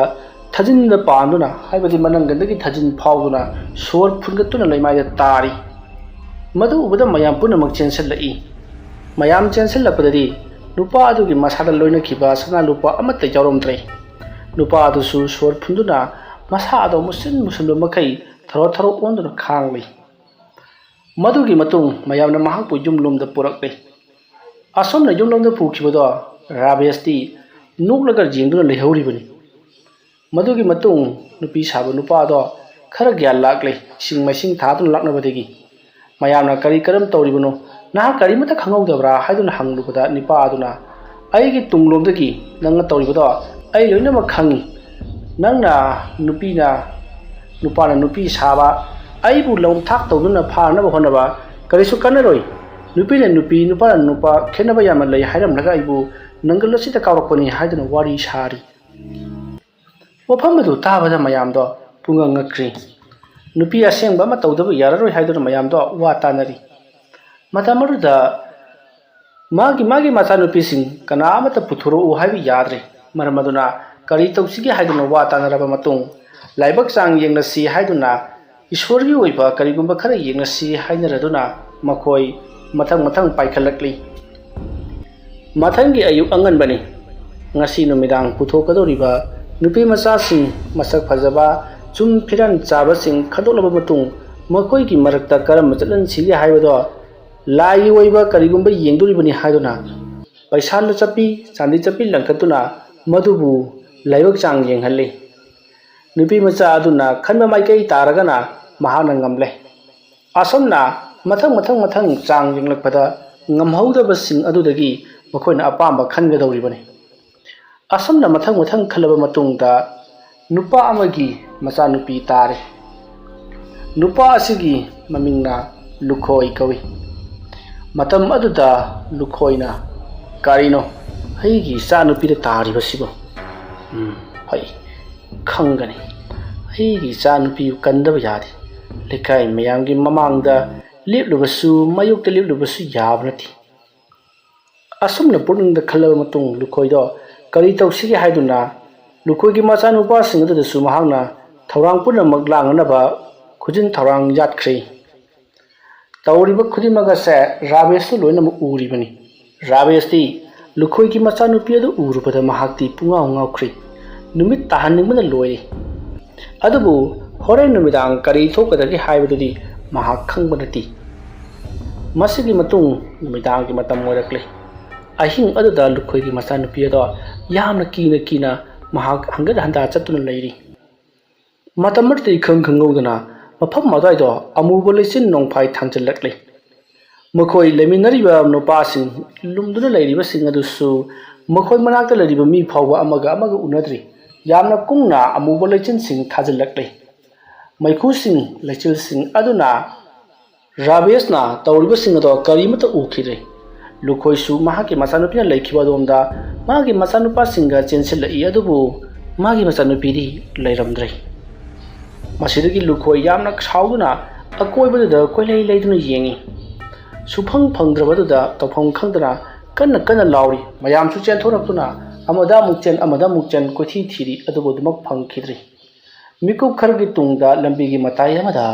ꯂꯨꯈꯣꯏꯒꯤ ꯃꯆꯥꯅꯨꯄꯤ ꯑꯗꯣ ꯋꯥꯈꯜ ꯃꯥꯡꯂꯒ ꯇꯥꯔꯒ ꯂꯩꯔꯝꯂꯤ꯫ ꯃꯉꯣꯟꯗ ꯁꯤꯈꯤꯕ ꯁꯅꯥ-ꯂꯨꯄꯥ ꯂꯤꯛꯀꯣꯟ ꯀꯔꯤ ꯑꯃꯠꯇ ꯌꯥꯎꯔꯝꯗ꯭ꯔꯤ꯫ ꯑꯗꯨꯒ ꯃꯍꯥꯛ ꯃꯁꯥꯁꯨ ꯉꯁꯥꯏꯒꯤ ꯚꯨꯠ ꯑꯗꯨꯅ ꯀꯔꯤꯒꯨꯝꯕ ꯈꯔ ꯇꯧꯈ꯭ꯔꯦ ꯍꯥꯏꯕꯁꯤ ꯏꯂꯥꯏ ꯂꯥꯏꯅ ꯑꯗꯨꯃꯛ ꯈꯪꯂꯦ꯫ ꯂꯨꯈꯣꯏꯗꯣ ꯁꯥꯎꯕꯅ ꯃꯩ ꯍꯧꯔꯤ꯫ ꯀꯔꯤꯒꯨꯝꯕ ꯃꯍꯥꯛꯄꯨ ꯑꯩꯅ ꯍꯦꯛ ꯈꯪꯂꯛꯄꯗ ꯂꯦꯝꯅ ꯁꯨꯡꯊꯥ ꯊꯥꯔꯣꯏ ꯍꯥꯏꯗꯨꯅ ꯋꯥꯁꯛꯂꯤ꯫ ꯃꯗꯨꯒꯤ ꯃꯇꯨꯡ ꯃꯥꯏꯕꯁꯤꯡꯅ ꯍꯧꯗꯣꯛꯂꯤꯕ ꯋꯥꯐꯝ ꯀꯩꯗꯧꯅꯨꯡꯗ ꯑꯣꯏꯊꯣꯛꯂꯔꯣꯏꯗꯕ ꯄꯣꯠ ꯑꯃꯅꯤ꯫ ꯚꯨꯠ ꯍꯥꯏꯕꯁꯤꯗꯤ ꯚꯨꯠꯅꯤ꯫ ꯃꯥꯏꯕꯒ ꯊꯦꯡꯅꯒꯗ꯭ꯔꯥ ꯍꯥꯏꯔꯒ ꯃꯤꯒ ꯁꯨꯝ ꯊꯦꯡꯅ ꯂꯩꯔꯗꯤ ꯌꯥꯔꯣꯏ ꯍꯥꯏꯗꯨꯅ ꯁꯥꯎꯅꯔꯛꯄꯗꯒꯤ ꯃꯥꯏꯕꯁꯤꯡꯗꯣ ꯀꯔꯤ ꯇꯧꯒꯗꯕꯅꯣ ꯍꯥꯏꯐꯝ ꯈꯪꯗ꯭ꯔꯦ꯫ ꯍꯥꯏꯔꯤꯕ ꯄꯥꯎ ꯑꯁꯦ ꯔꯥꯕꯦꯁꯀꯤ ꯇꯥꯛꯄꯤ ꯇꯝꯕꯤꯈꯤꯕ ꯑꯣꯖꯥ ꯑꯗꯨꯒꯤ ꯃꯅꯥꯀꯣꯡ ꯌꯧꯔꯛꯂꯦ꯫ ꯃꯇꯝ ꯑꯗꯨꯗ ꯑꯣꯖꯥ ꯑꯗꯨꯗꯤ ꯏꯂꯥꯏ ꯂꯥꯏꯅ ꯈꯪꯂꯦ ꯇꯧꯔꯤꯕ ꯊꯣꯛꯂꯤꯕꯁꯤꯡ ꯑꯁꯦ ꯔꯥꯕꯦꯁꯅ ꯇꯧꯍꯟꯕꯅꯤ ꯍꯥꯏꯕꯁꯤ꯫ ꯃꯁꯤꯗꯒꯤꯗꯤ ꯅꯨꯄꯥ ꯑꯗꯨꯅ ꯍꯥꯏꯕꯗꯤ ꯑꯣꯖꯥ ꯅꯨꯄꯥ ꯑꯗꯨꯅ ꯍꯧꯖꯤꯛꯇꯤ ꯔꯥꯕꯦꯁꯀꯤ ꯈꯨꯜꯗ ꯆꯠꯅꯅꯕꯒꯤꯗꯃꯛꯇ ꯊꯧꯔꯥꯡ ꯄꯨꯝꯅꯃꯛ ꯂꯥꯡꯕ ꯂꯣꯏꯈ꯭ꯔꯦ꯫ ꯑꯌꯨꯛ ꯑꯉꯟꯕ ꯃꯇꯝꯅꯤ꯫ ꯔꯥꯕꯦꯁꯀꯤ ꯂꯩꯀꯥꯏ ꯈꯨꯜ ꯑꯗꯨꯗ ꯅꯨꯄꯥ ꯑꯗꯣ ꯑꯁꯨꯝ ꯂꯥꯛꯏ꯫ ꯃꯇꯝ ꯑꯗꯨꯗ ꯃꯌꯥꯝꯅ ꯍꯥꯏꯅꯔꯤꯕꯁꯤ ꯈꯨꯜ ꯍꯣꯡꯕꯅ ꯐꯔꯒꯅꯤ꯫ ꯃꯁꯤꯒꯤ ꯋꯥꯄꯜ ꯃꯔꯛꯇ ꯂꯩꯕ ꯎꯃꯪ ꯋꯥꯃꯪꯒꯤ ꯃꯌꯥꯏꯗ ꯂꯩꯕ ꯌꯨꯝ ꯑꯃꯗꯤ ꯈꯨꯜ ꯑꯁꯤꯒꯤ ꯃꯔꯛꯇ ꯂꯩꯔꯨꯗꯅ ꯑꯩꯈꯣꯏꯁꯨ ꯑꯋꯥꯕ ꯇꯥꯕ ꯇꯥꯔꯦ꯫ ꯃꯁꯛ ꯎꯗꯕ ꯚꯨꯠ ꯑꯃꯅ ꯑꯩꯈꯣꯏꯒꯤ ꯅꯨꯄꯤꯁꯤꯡꯁꯦ ꯃꯥꯒꯤ ꯅꯨꯄꯤ ꯂꯣꯏꯅꯃꯛ ꯑꯣꯏꯊꯣꯛꯈ꯭ꯔꯦ꯫ ꯑꯗꯨꯒ ꯁꯅꯥ-ꯂꯨꯄꯥꯁꯨ ꯇꯤꯡꯕ ꯐꯥꯕꯁꯨ ꯉꯝꯗꯕ ꯃꯥꯏꯕꯁꯤꯡ ꯑꯁꯤꯅ ꯌꯣꯛꯂꯒ ꯊꯝꯂꯤꯕ꯭ꯔꯥ ꯈꯪꯗꯦ ꯍꯥꯏꯗꯨꯅ ꯋꯥꯔꯤ ꯁꯥꯟꯅꯔꯒ ꯆꯠꯅꯈꯤꯕꯗꯣ ꯍꯧꯖꯤꯛꯇꯤ ꯔꯥꯕꯦꯁꯄꯨ ꯇꯥꯛꯄꯤ ꯇꯝꯕꯤꯔꯤꯕ ꯃꯥꯏꯕꯗꯨꯅꯁꯨ ꯈꯪꯂꯦ, ꯇꯥꯔꯦ꯫ ꯃꯗꯨꯒꯤ ꯃꯇꯨꯡ ꯃꯍꯥꯛꯅ ꯁꯨꯝ ꯂꯥꯛꯄꯅ ꯎꯃꯪ ꯋꯥꯃꯪꯒꯤ ꯃꯌꯥꯏꯗ ꯂꯩꯕ ꯎꯄꯜ ꯋꯥꯄꯜꯅ ꯀꯣꯏꯁꯟꯕ ꯈꯨꯜ ꯃꯆꯥ ꯑꯗꯨꯗ ꯌꯧꯁꯤꯜꯂꯛꯇꯨꯅ ꯔꯥꯕꯦꯁꯀꯤ ꯑꯣꯖꯥ ꯑꯗꯨꯅ ꯑꯍꯜ ꯑꯃꯗ "ꯃꯔꯨꯞ, ꯀꯔꯤꯒꯨꯝꯕ ꯑꯃꯠꯇ ꯍꯪꯖꯒꯦ꯫ ꯋꯥꯄꯜ ꯈꯨꯜ ꯍꯥꯏꯔꯤꯕꯁꯤꯕꯨ ꯑꯩꯅ ꯂꯥꯛꯂꯤꯕꯁꯤ ꯌꯧꯔꯕ꯭ꯔꯥ?" ꯃꯇꯝ ꯑꯗꯨꯗ ꯑꯍꯜ ꯑꯗꯨꯅ "ꯀꯔꯥꯏꯗꯒꯤ ꯋꯥꯄꯜ ꯈꯨꯜ ꯍꯥꯏꯔꯗꯒꯤꯅꯦ? ꯃꯁꯤꯗꯤ ꯑꯩꯈꯣꯏ ꯃꯌꯥꯝꯒꯤ ꯂꯥꯏꯔꯦꯝꯕꯤ ꯑꯣꯏꯔꯤꯕ ꯏꯔꯩꯃ ꯏꯃꯥꯒꯤ ꯃꯃꯤꯡ ꯂꯧꯗꯨꯅ ꯏꯔꯩꯃ ꯈꯨꯜ, ꯏꯔꯩ ꯈꯨꯜ ꯍꯥꯏꯗꯨꯅ ꯀꯧꯔꯤꯕꯅꯤ꯫ ꯋꯥꯄꯜ ꯈꯨꯜ ꯍꯥꯏꯕꯗꯨꯗꯤ ꯎꯃꯪ ꯋꯥꯃꯪ ꯋꯥꯄꯜ ꯃꯌꯥꯝ ꯑꯃ ꯁꯣꯡꯖꯟꯕꯁꯤꯗ ꯃꯌꯥꯝꯅ ꯑꯗꯨ ꯀꯧꯕ ꯈꯨꯜꯅꯤ, ꯃꯃꯤꯡꯅꯤ꯫ ꯑꯗꯣ ꯀꯔꯤꯒꯤꯅꯣ ꯑꯗꯣꯝꯅ ꯑꯩꯈꯣꯏꯒꯤ ꯈꯨꯜ ꯊꯤꯕꯤꯔꯛꯂꯤꯕꯁꯤꯕꯨ?" ꯃꯇꯝ ꯑꯗꯨꯗ ꯔꯥꯕꯦꯁꯀꯤ ꯑꯣꯖꯥ ꯑꯗꯨꯅ "ꯑꯩꯅ ꯂꯥꯛꯆꯔꯤꯕꯁꯤ ꯈꯨꯜ ꯑꯁꯤꯗ ꯑꯋꯥꯕ ꯇꯥꯔꯦ ꯍꯥꯏꯕ ꯈꯪꯖꯕꯗꯒꯤ ꯂꯥꯛꯆꯔꯤꯕꯅꯤ꯫ ꯈꯨꯜ ꯑꯁꯤꯗ ꯚꯨꯠ ꯑꯃ ꯊꯣꯛꯂꯦ ꯍꯥꯏꯅ ꯍꯥꯏ, ꯃꯗꯨꯕꯨ ꯑꯆꯨꯝꯕ꯭ꯔꯣ?" ꯃꯇꯝ ꯑꯗꯨꯗ ꯑꯍꯜ ꯑꯗꯨꯅ ꯊꯣꯛꯑꯦ, ꯚꯨꯠ ꯑꯃ ꯊꯣꯛꯑꯦ꯫ ꯍꯥꯏꯔꯤꯕ ꯚꯨꯠ ꯑꯗꯨ ꯃꯁꯛ ꯎꯕꯖꯥꯠ ꯅꯠꯇꯦ, ꯑꯗꯨꯒ ꯅꯨꯄꯤꯗꯁꯨ ꯌꯥꯝꯅ ꯆꯣꯞꯄ ꯀꯧꯏꯕ ꯖꯥꯠꯅꯤ꯫ ꯋꯥꯐꯝ ꯑꯗꯨ ꯇꯥꯕꯗ ꯔꯥꯕꯦꯁꯀꯤ ꯑꯣꯖꯥꯗꯣ ꯃꯩ ꯍꯧꯅ ꯁꯥꯎꯔꯦ꯫ ꯁꯅꯥ-ꯂꯨꯄꯥ ꯍꯨꯔꯥꯟꯕꯗ ꯅꯠꯇꯅ ꯅꯨꯄꯤ ꯑꯉꯥꯡꯒꯤ ꯀꯥꯗ ꯁꯣꯛꯄ ꯑꯁꯤꯗ ꯐꯠꯃꯟꯗꯦ, ꯃꯆꯨ ꯐꯠꯇꯕ ꯃꯤꯑꯣꯏ ꯑꯃꯗ ꯑꯩꯅ ꯀꯝꯗꯧꯅ ꯑꯗꯨꯛ ꯂꯨꯔꯕ ꯈꯨꯠꯂꯥꯏ ꯑꯃ ꯁꯤꯟꯅꯔꯨꯔꯤꯕꯅꯣ ꯍꯥꯏꯗꯨꯅ ꯇꯛꯁꯤ ꯁꯣꯟꯖꯔꯤ꯫ ꯃꯇꯝ ꯑꯗꯨꯗ ꯑꯍꯜ ꯑꯗꯨꯅ "ꯏꯇꯥꯎ, ꯀꯔꯤꯅꯣ ꯈꯟꯕꯤꯔꯤꯕꯗꯨꯕꯣ?" ꯃꯇꯝ ꯑꯗꯨꯗ ꯔꯥꯕꯦꯁꯀꯤ ꯑꯣꯖꯥ ꯑꯗꯨꯅ "ꯏꯇꯥꯎ, ꯈꯨꯜ ꯑꯁꯤꯒꯤ ꯑꯍꯜ ꯂꯃꯟ ꯈꯔ ꯋꯥ ꯇꯥꯟꯅꯁꯤ, ꯑꯗꯨꯁꯨ ꯂꯣꯟꯅ꯫ ꯃꯥꯏꯕ ꯃꯥꯏꯕꯤꯁꯤꯡ ꯄꯨꯂꯞ ꯌꯥꯎꯍꯟꯒꯗꯕꯅꯤ꯫ ꯑꯗꯨꯒ ꯂꯩꯀꯥꯏ ꯈꯨꯜ ꯑꯁꯤꯒꯤ ꯅꯨꯄꯥ ꯅꯍꯥ ꯀꯅꯥ ꯑꯃꯠꯇ ꯌꯥꯎꯍꯟꯕ ꯌꯥꯔꯣꯏ꯫ ꯁꯨꯝꯅꯒꯤ ꯃꯥꯏꯕ ꯈꯛꯇꯃꯛ ꯋꯥ ꯇꯥꯟꯅꯒꯗꯕꯅꯤ꯫ ꯑꯍꯜ ꯈꯔꯒ ꯏꯇꯥꯎ ꯑꯃ ꯌꯥꯎꯕꯤꯔꯣ, ꯑꯗꯨꯒ ꯑꯍꯜ ꯑꯃꯅꯤꯒ ꯌꯥꯎꯔꯒ ꯂꯣꯏꯔꯦ꯫ ꯑꯗꯨꯒ ꯑꯁꯣꯝꯅ ꯑꯩꯈꯣꯏꯅ ꯋꯥ ꯇꯥꯟꯅꯈꯤ ꯍꯥꯏꯕꯁꯤ ꯀꯅꯥ ꯑꯃꯠꯇ ꯍꯥꯏꯗꯣꯛꯄ ꯌꯥꯔꯣꯏ." ꯑꯗꯨꯝꯅ ꯍꯥꯏꯔꯛꯄꯗ ꯑꯍꯜ ꯑꯗꯨꯅ ꯁꯤꯟꯗꯨꯅ ꯃꯈꯣꯏ ꯃꯌꯥꯝ ꯌꯨꯝ ꯑꯃꯗ ꯇꯨꯃꯤꯟꯅ ꯋꯥ ꯇꯥꯟꯅꯔꯦ꯫ ꯔꯥꯕꯦꯁꯀꯤ ꯑꯣꯖꯥ ꯑꯗꯨꯅ ꯂꯩꯔꯝꯂꯤꯕ ꯑꯃꯥꯏꯕꯁꯤꯡ ꯑꯗꯨꯗ ꯔꯥꯕꯦꯁꯅ ꯄꯨꯈꯤꯕ ꯈꯨꯠꯂꯥꯏ ꯑꯗꯨꯒꯤ ꯃꯇꯥꯡꯗ ꯂꯣꯏꯅꯃꯛ ꯋꯥꯔꯤ ꯁꯤꯠ ꯇꯥꯅ ꯂꯤꯗꯨꯅ ꯈꯪꯍꯜꯂꯤ꯫ ꯍꯥꯏꯔꯤꯕ ꯈꯨꯠꯂꯥꯏ ꯑꯁꯦ ꯅꯣꯡ ꯉꯥꯟꯈ꯭ꯔꯕꯗꯤ ꯃꯤ ꯑꯗꯨ ꯎꯏ, ꯑꯗꯨꯅ ꯅꯨꯃꯤꯠ ꯇꯥꯈ꯭ꯔꯕꯗꯤ ꯃꯤ ꯑꯗꯨ ꯎꯗꯦ꯫ ꯈꯨꯠꯂꯥꯏ ꯑꯗꯨꯕꯨ ꯁꯤꯖꯤꯟꯅꯔꯤꯕ ꯃꯤꯑꯣꯏ ꯑꯗꯨꯅ ꯅꯨꯃꯤꯗꯥꯡꯒꯤ ꯃꯇꯝ ꯈꯛꯇꯗ ꯇꯧꯔꯛꯀꯅꯤ꯫ ꯇꯧꯔꯤꯕ ꯈꯨꯗꯤꯡꯃꯛ ꯑꯁꯤ ꯀꯅꯥꯒꯨꯝꯕ ꯑꯃꯅ ꯂꯩꯀꯥꯏ ꯈꯨꯜ ꯑꯁꯤꯗ ꯇꯧꯔꯤꯕꯅꯤ꯫ ꯃꯍꯥꯛ ꯂꯥꯛꯂꯦ ꯍꯥꯏꯕ ꯈꯪꯅꯅꯕꯒꯤꯗꯃꯛ ꯑꯩꯈꯣꯏꯅ ꯊꯧꯔꯥꯡ ꯈꯔ ꯇꯧꯗꯕ ꯌꯥꯔꯔꯣꯏ꯫ ꯑꯁꯨꯝꯅ ꯍꯥꯏꯅꯔꯕ ꯃꯇꯨꯡ ꯊꯧꯔꯥꯡꯁꯤꯡ ꯑꯗꯣ ꯂꯥꯡꯅꯅꯕꯒꯤꯗꯃꯛ ꯍꯣꯔꯦꯟ ꯅꯨꯃꯤꯗꯥꯡꯗꯤ ꯚꯨꯠ ꯑꯗꯨ ꯐꯥꯅꯅꯕꯒꯤꯗꯃꯛ ꯊꯧꯔꯥꯡ ꯇꯧꯈ꯭ꯔꯦ꯫ ꯅꯥꯀꯜ ꯑꯃꯔꯣꯝꯗꯅ ꯔꯥꯕꯦꯁꯇꯤ ꯃꯍꯥꯛꯅ ꯁꯦꯠꯂꯤꯕ, ꯆꯥꯔꯤꯕ, ꯃꯍꯥꯛꯅ ꯁꯤꯖꯤꯟꯅꯔꯤꯕ ꯈꯨꯠꯂꯥꯏ ꯑꯁꯤ ꯁꯦꯠꯈ꯭ꯔꯕ ꯃꯇꯨꯡ ꯃꯤꯅ ꯀꯝꯗꯧꯅ ꯐꯥꯒꯗꯒꯦ, ꯃꯤꯅ ꯀꯝꯗꯧꯅ ꯈꯪꯈꯤꯅꯤ ꯍꯥꯏꯕꯒꯤ ꯃꯇꯥꯡꯗ ꯀꯔꯤꯃꯠꯇ ꯈꯪꯕ ꯅꯠꯇꯦ꯫ ꯃꯁꯤꯗꯤ ꯔꯥꯕꯦꯁꯀꯤ ꯑꯣꯖꯥꯅꯁꯨ ꯇꯥꯛꯊꯣꯛꯂꯛꯄ ꯅꯠꯇꯦ꯫ ꯃꯁꯤꯗꯒꯤ ꯔꯥꯕꯦꯁꯇꯣ ꯅꯨꯃꯤꯗꯥꯡꯒꯤ ꯃꯇꯝ ꯑꯗꯨꯗ ꯃꯍꯧꯁꯥꯒꯨꯝ ꯑꯃꯨꯛ ꯂꯥꯛꯂꯤ꯫ matam aduda ngasidi lekai khungi mi punamak tumin loinamak leinabagum tawri aduga Rabesh masada karino mama singnabadung tawri bani matam masida Rabesh na asum lakpana mahak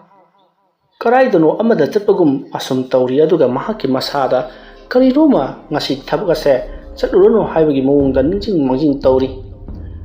khuladugi mayai wa yoksilakpa mahakna chatke khaliba yum adugi manag yoksilakpadadi magi matungda miyoi khara inarakpagum tawri aduga mahaki masado karigumba amana panbagum su tawri masidagi mahakna koilai leiduna marna yenglubadadi mahaki masa sing asida amubul lang mayam ama yasanduna leiramle masi punamak Rabesh ki oza aduna soro thongal amadi lambi sing aduda lang amubu sing tingduna thamkhibanani lang amubu sing aduda chengduna chatlabani mahak lakle haibase ilailai na khangadoribani asumna tawduna mayam question haujikti mokhoi leirio maya yasida mahak leire haiba khangbadagi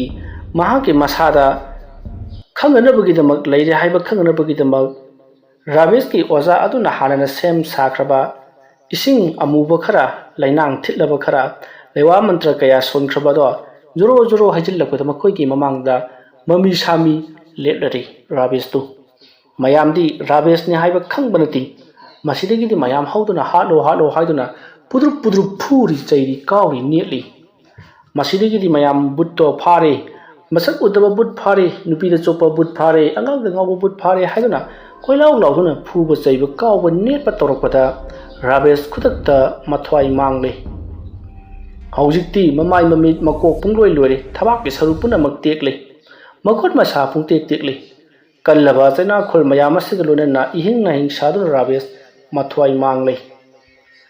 haujikti Rabesh ki mamai mamit punamak sugai khibna mayamna khongpanga netuna kaukhai khiba makona parakpa khuju khulaina ufa marang khangdana pangyanda yan khiba sugai khiba mayam aduna masak phawba khangdre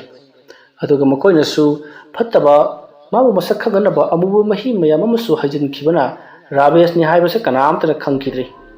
adubu Rabesh ki ozaduna di masa Rabesh ni haiba khangki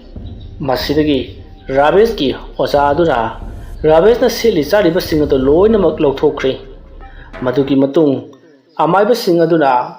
mihul leiribra haduna Rabesh pu jangpada mihun khari leiri hojik Rabesh ki ozaduna Rabesh na selamba fironchin punamak loksinduna mahakna khawmadi namsinkhraga mahakti nongan ringai khulada thadokuna chatlaurage hairamlaga mahakti chatkhre mayamna oza nupa tu laini haiduna khanadun lehauri masigi matung mamai mami pungtoi toiraba Rabesh to mayamna mihun lei haidur kidauduno aduna mahak hingna mai thagadabani haiduna mahapu singang paikatuna hingna mai thakhi asumna tawduna mahak ki thawai mirel lagamlen su changmangamdana miramlen su changmangamdana mafam adwaida tamnaduna miral lamba oduna lehauri mamai thangta tawriba khudimasa Rabesh na tawhanba ngaptani Rabesh ki nupine su madubu karisu haidi khangna khangsinadaba oiramgani haiduna mathang pauthorapodagi Rabesh ki nupisu taba haiba ngamlaktabadagi khullado thadoklamlaga mahaksu khul hongkhre asumna mamai thangda Rabesh ki mahaki leiriba mahai ado mafam chadana mawong marin tarna sijinnarubadagi mahaki nupi angang sing phawba lepham chafam khangdana kangjai phujai leikhi wari asi matang ngasai da loisanjare aina wari asi pathok jaba matamda soikhi lankhiba yawrabasu tabiriba punamakna pukjel chauna ngakpigani pumnamak poroi bada amukka hanna khurumjari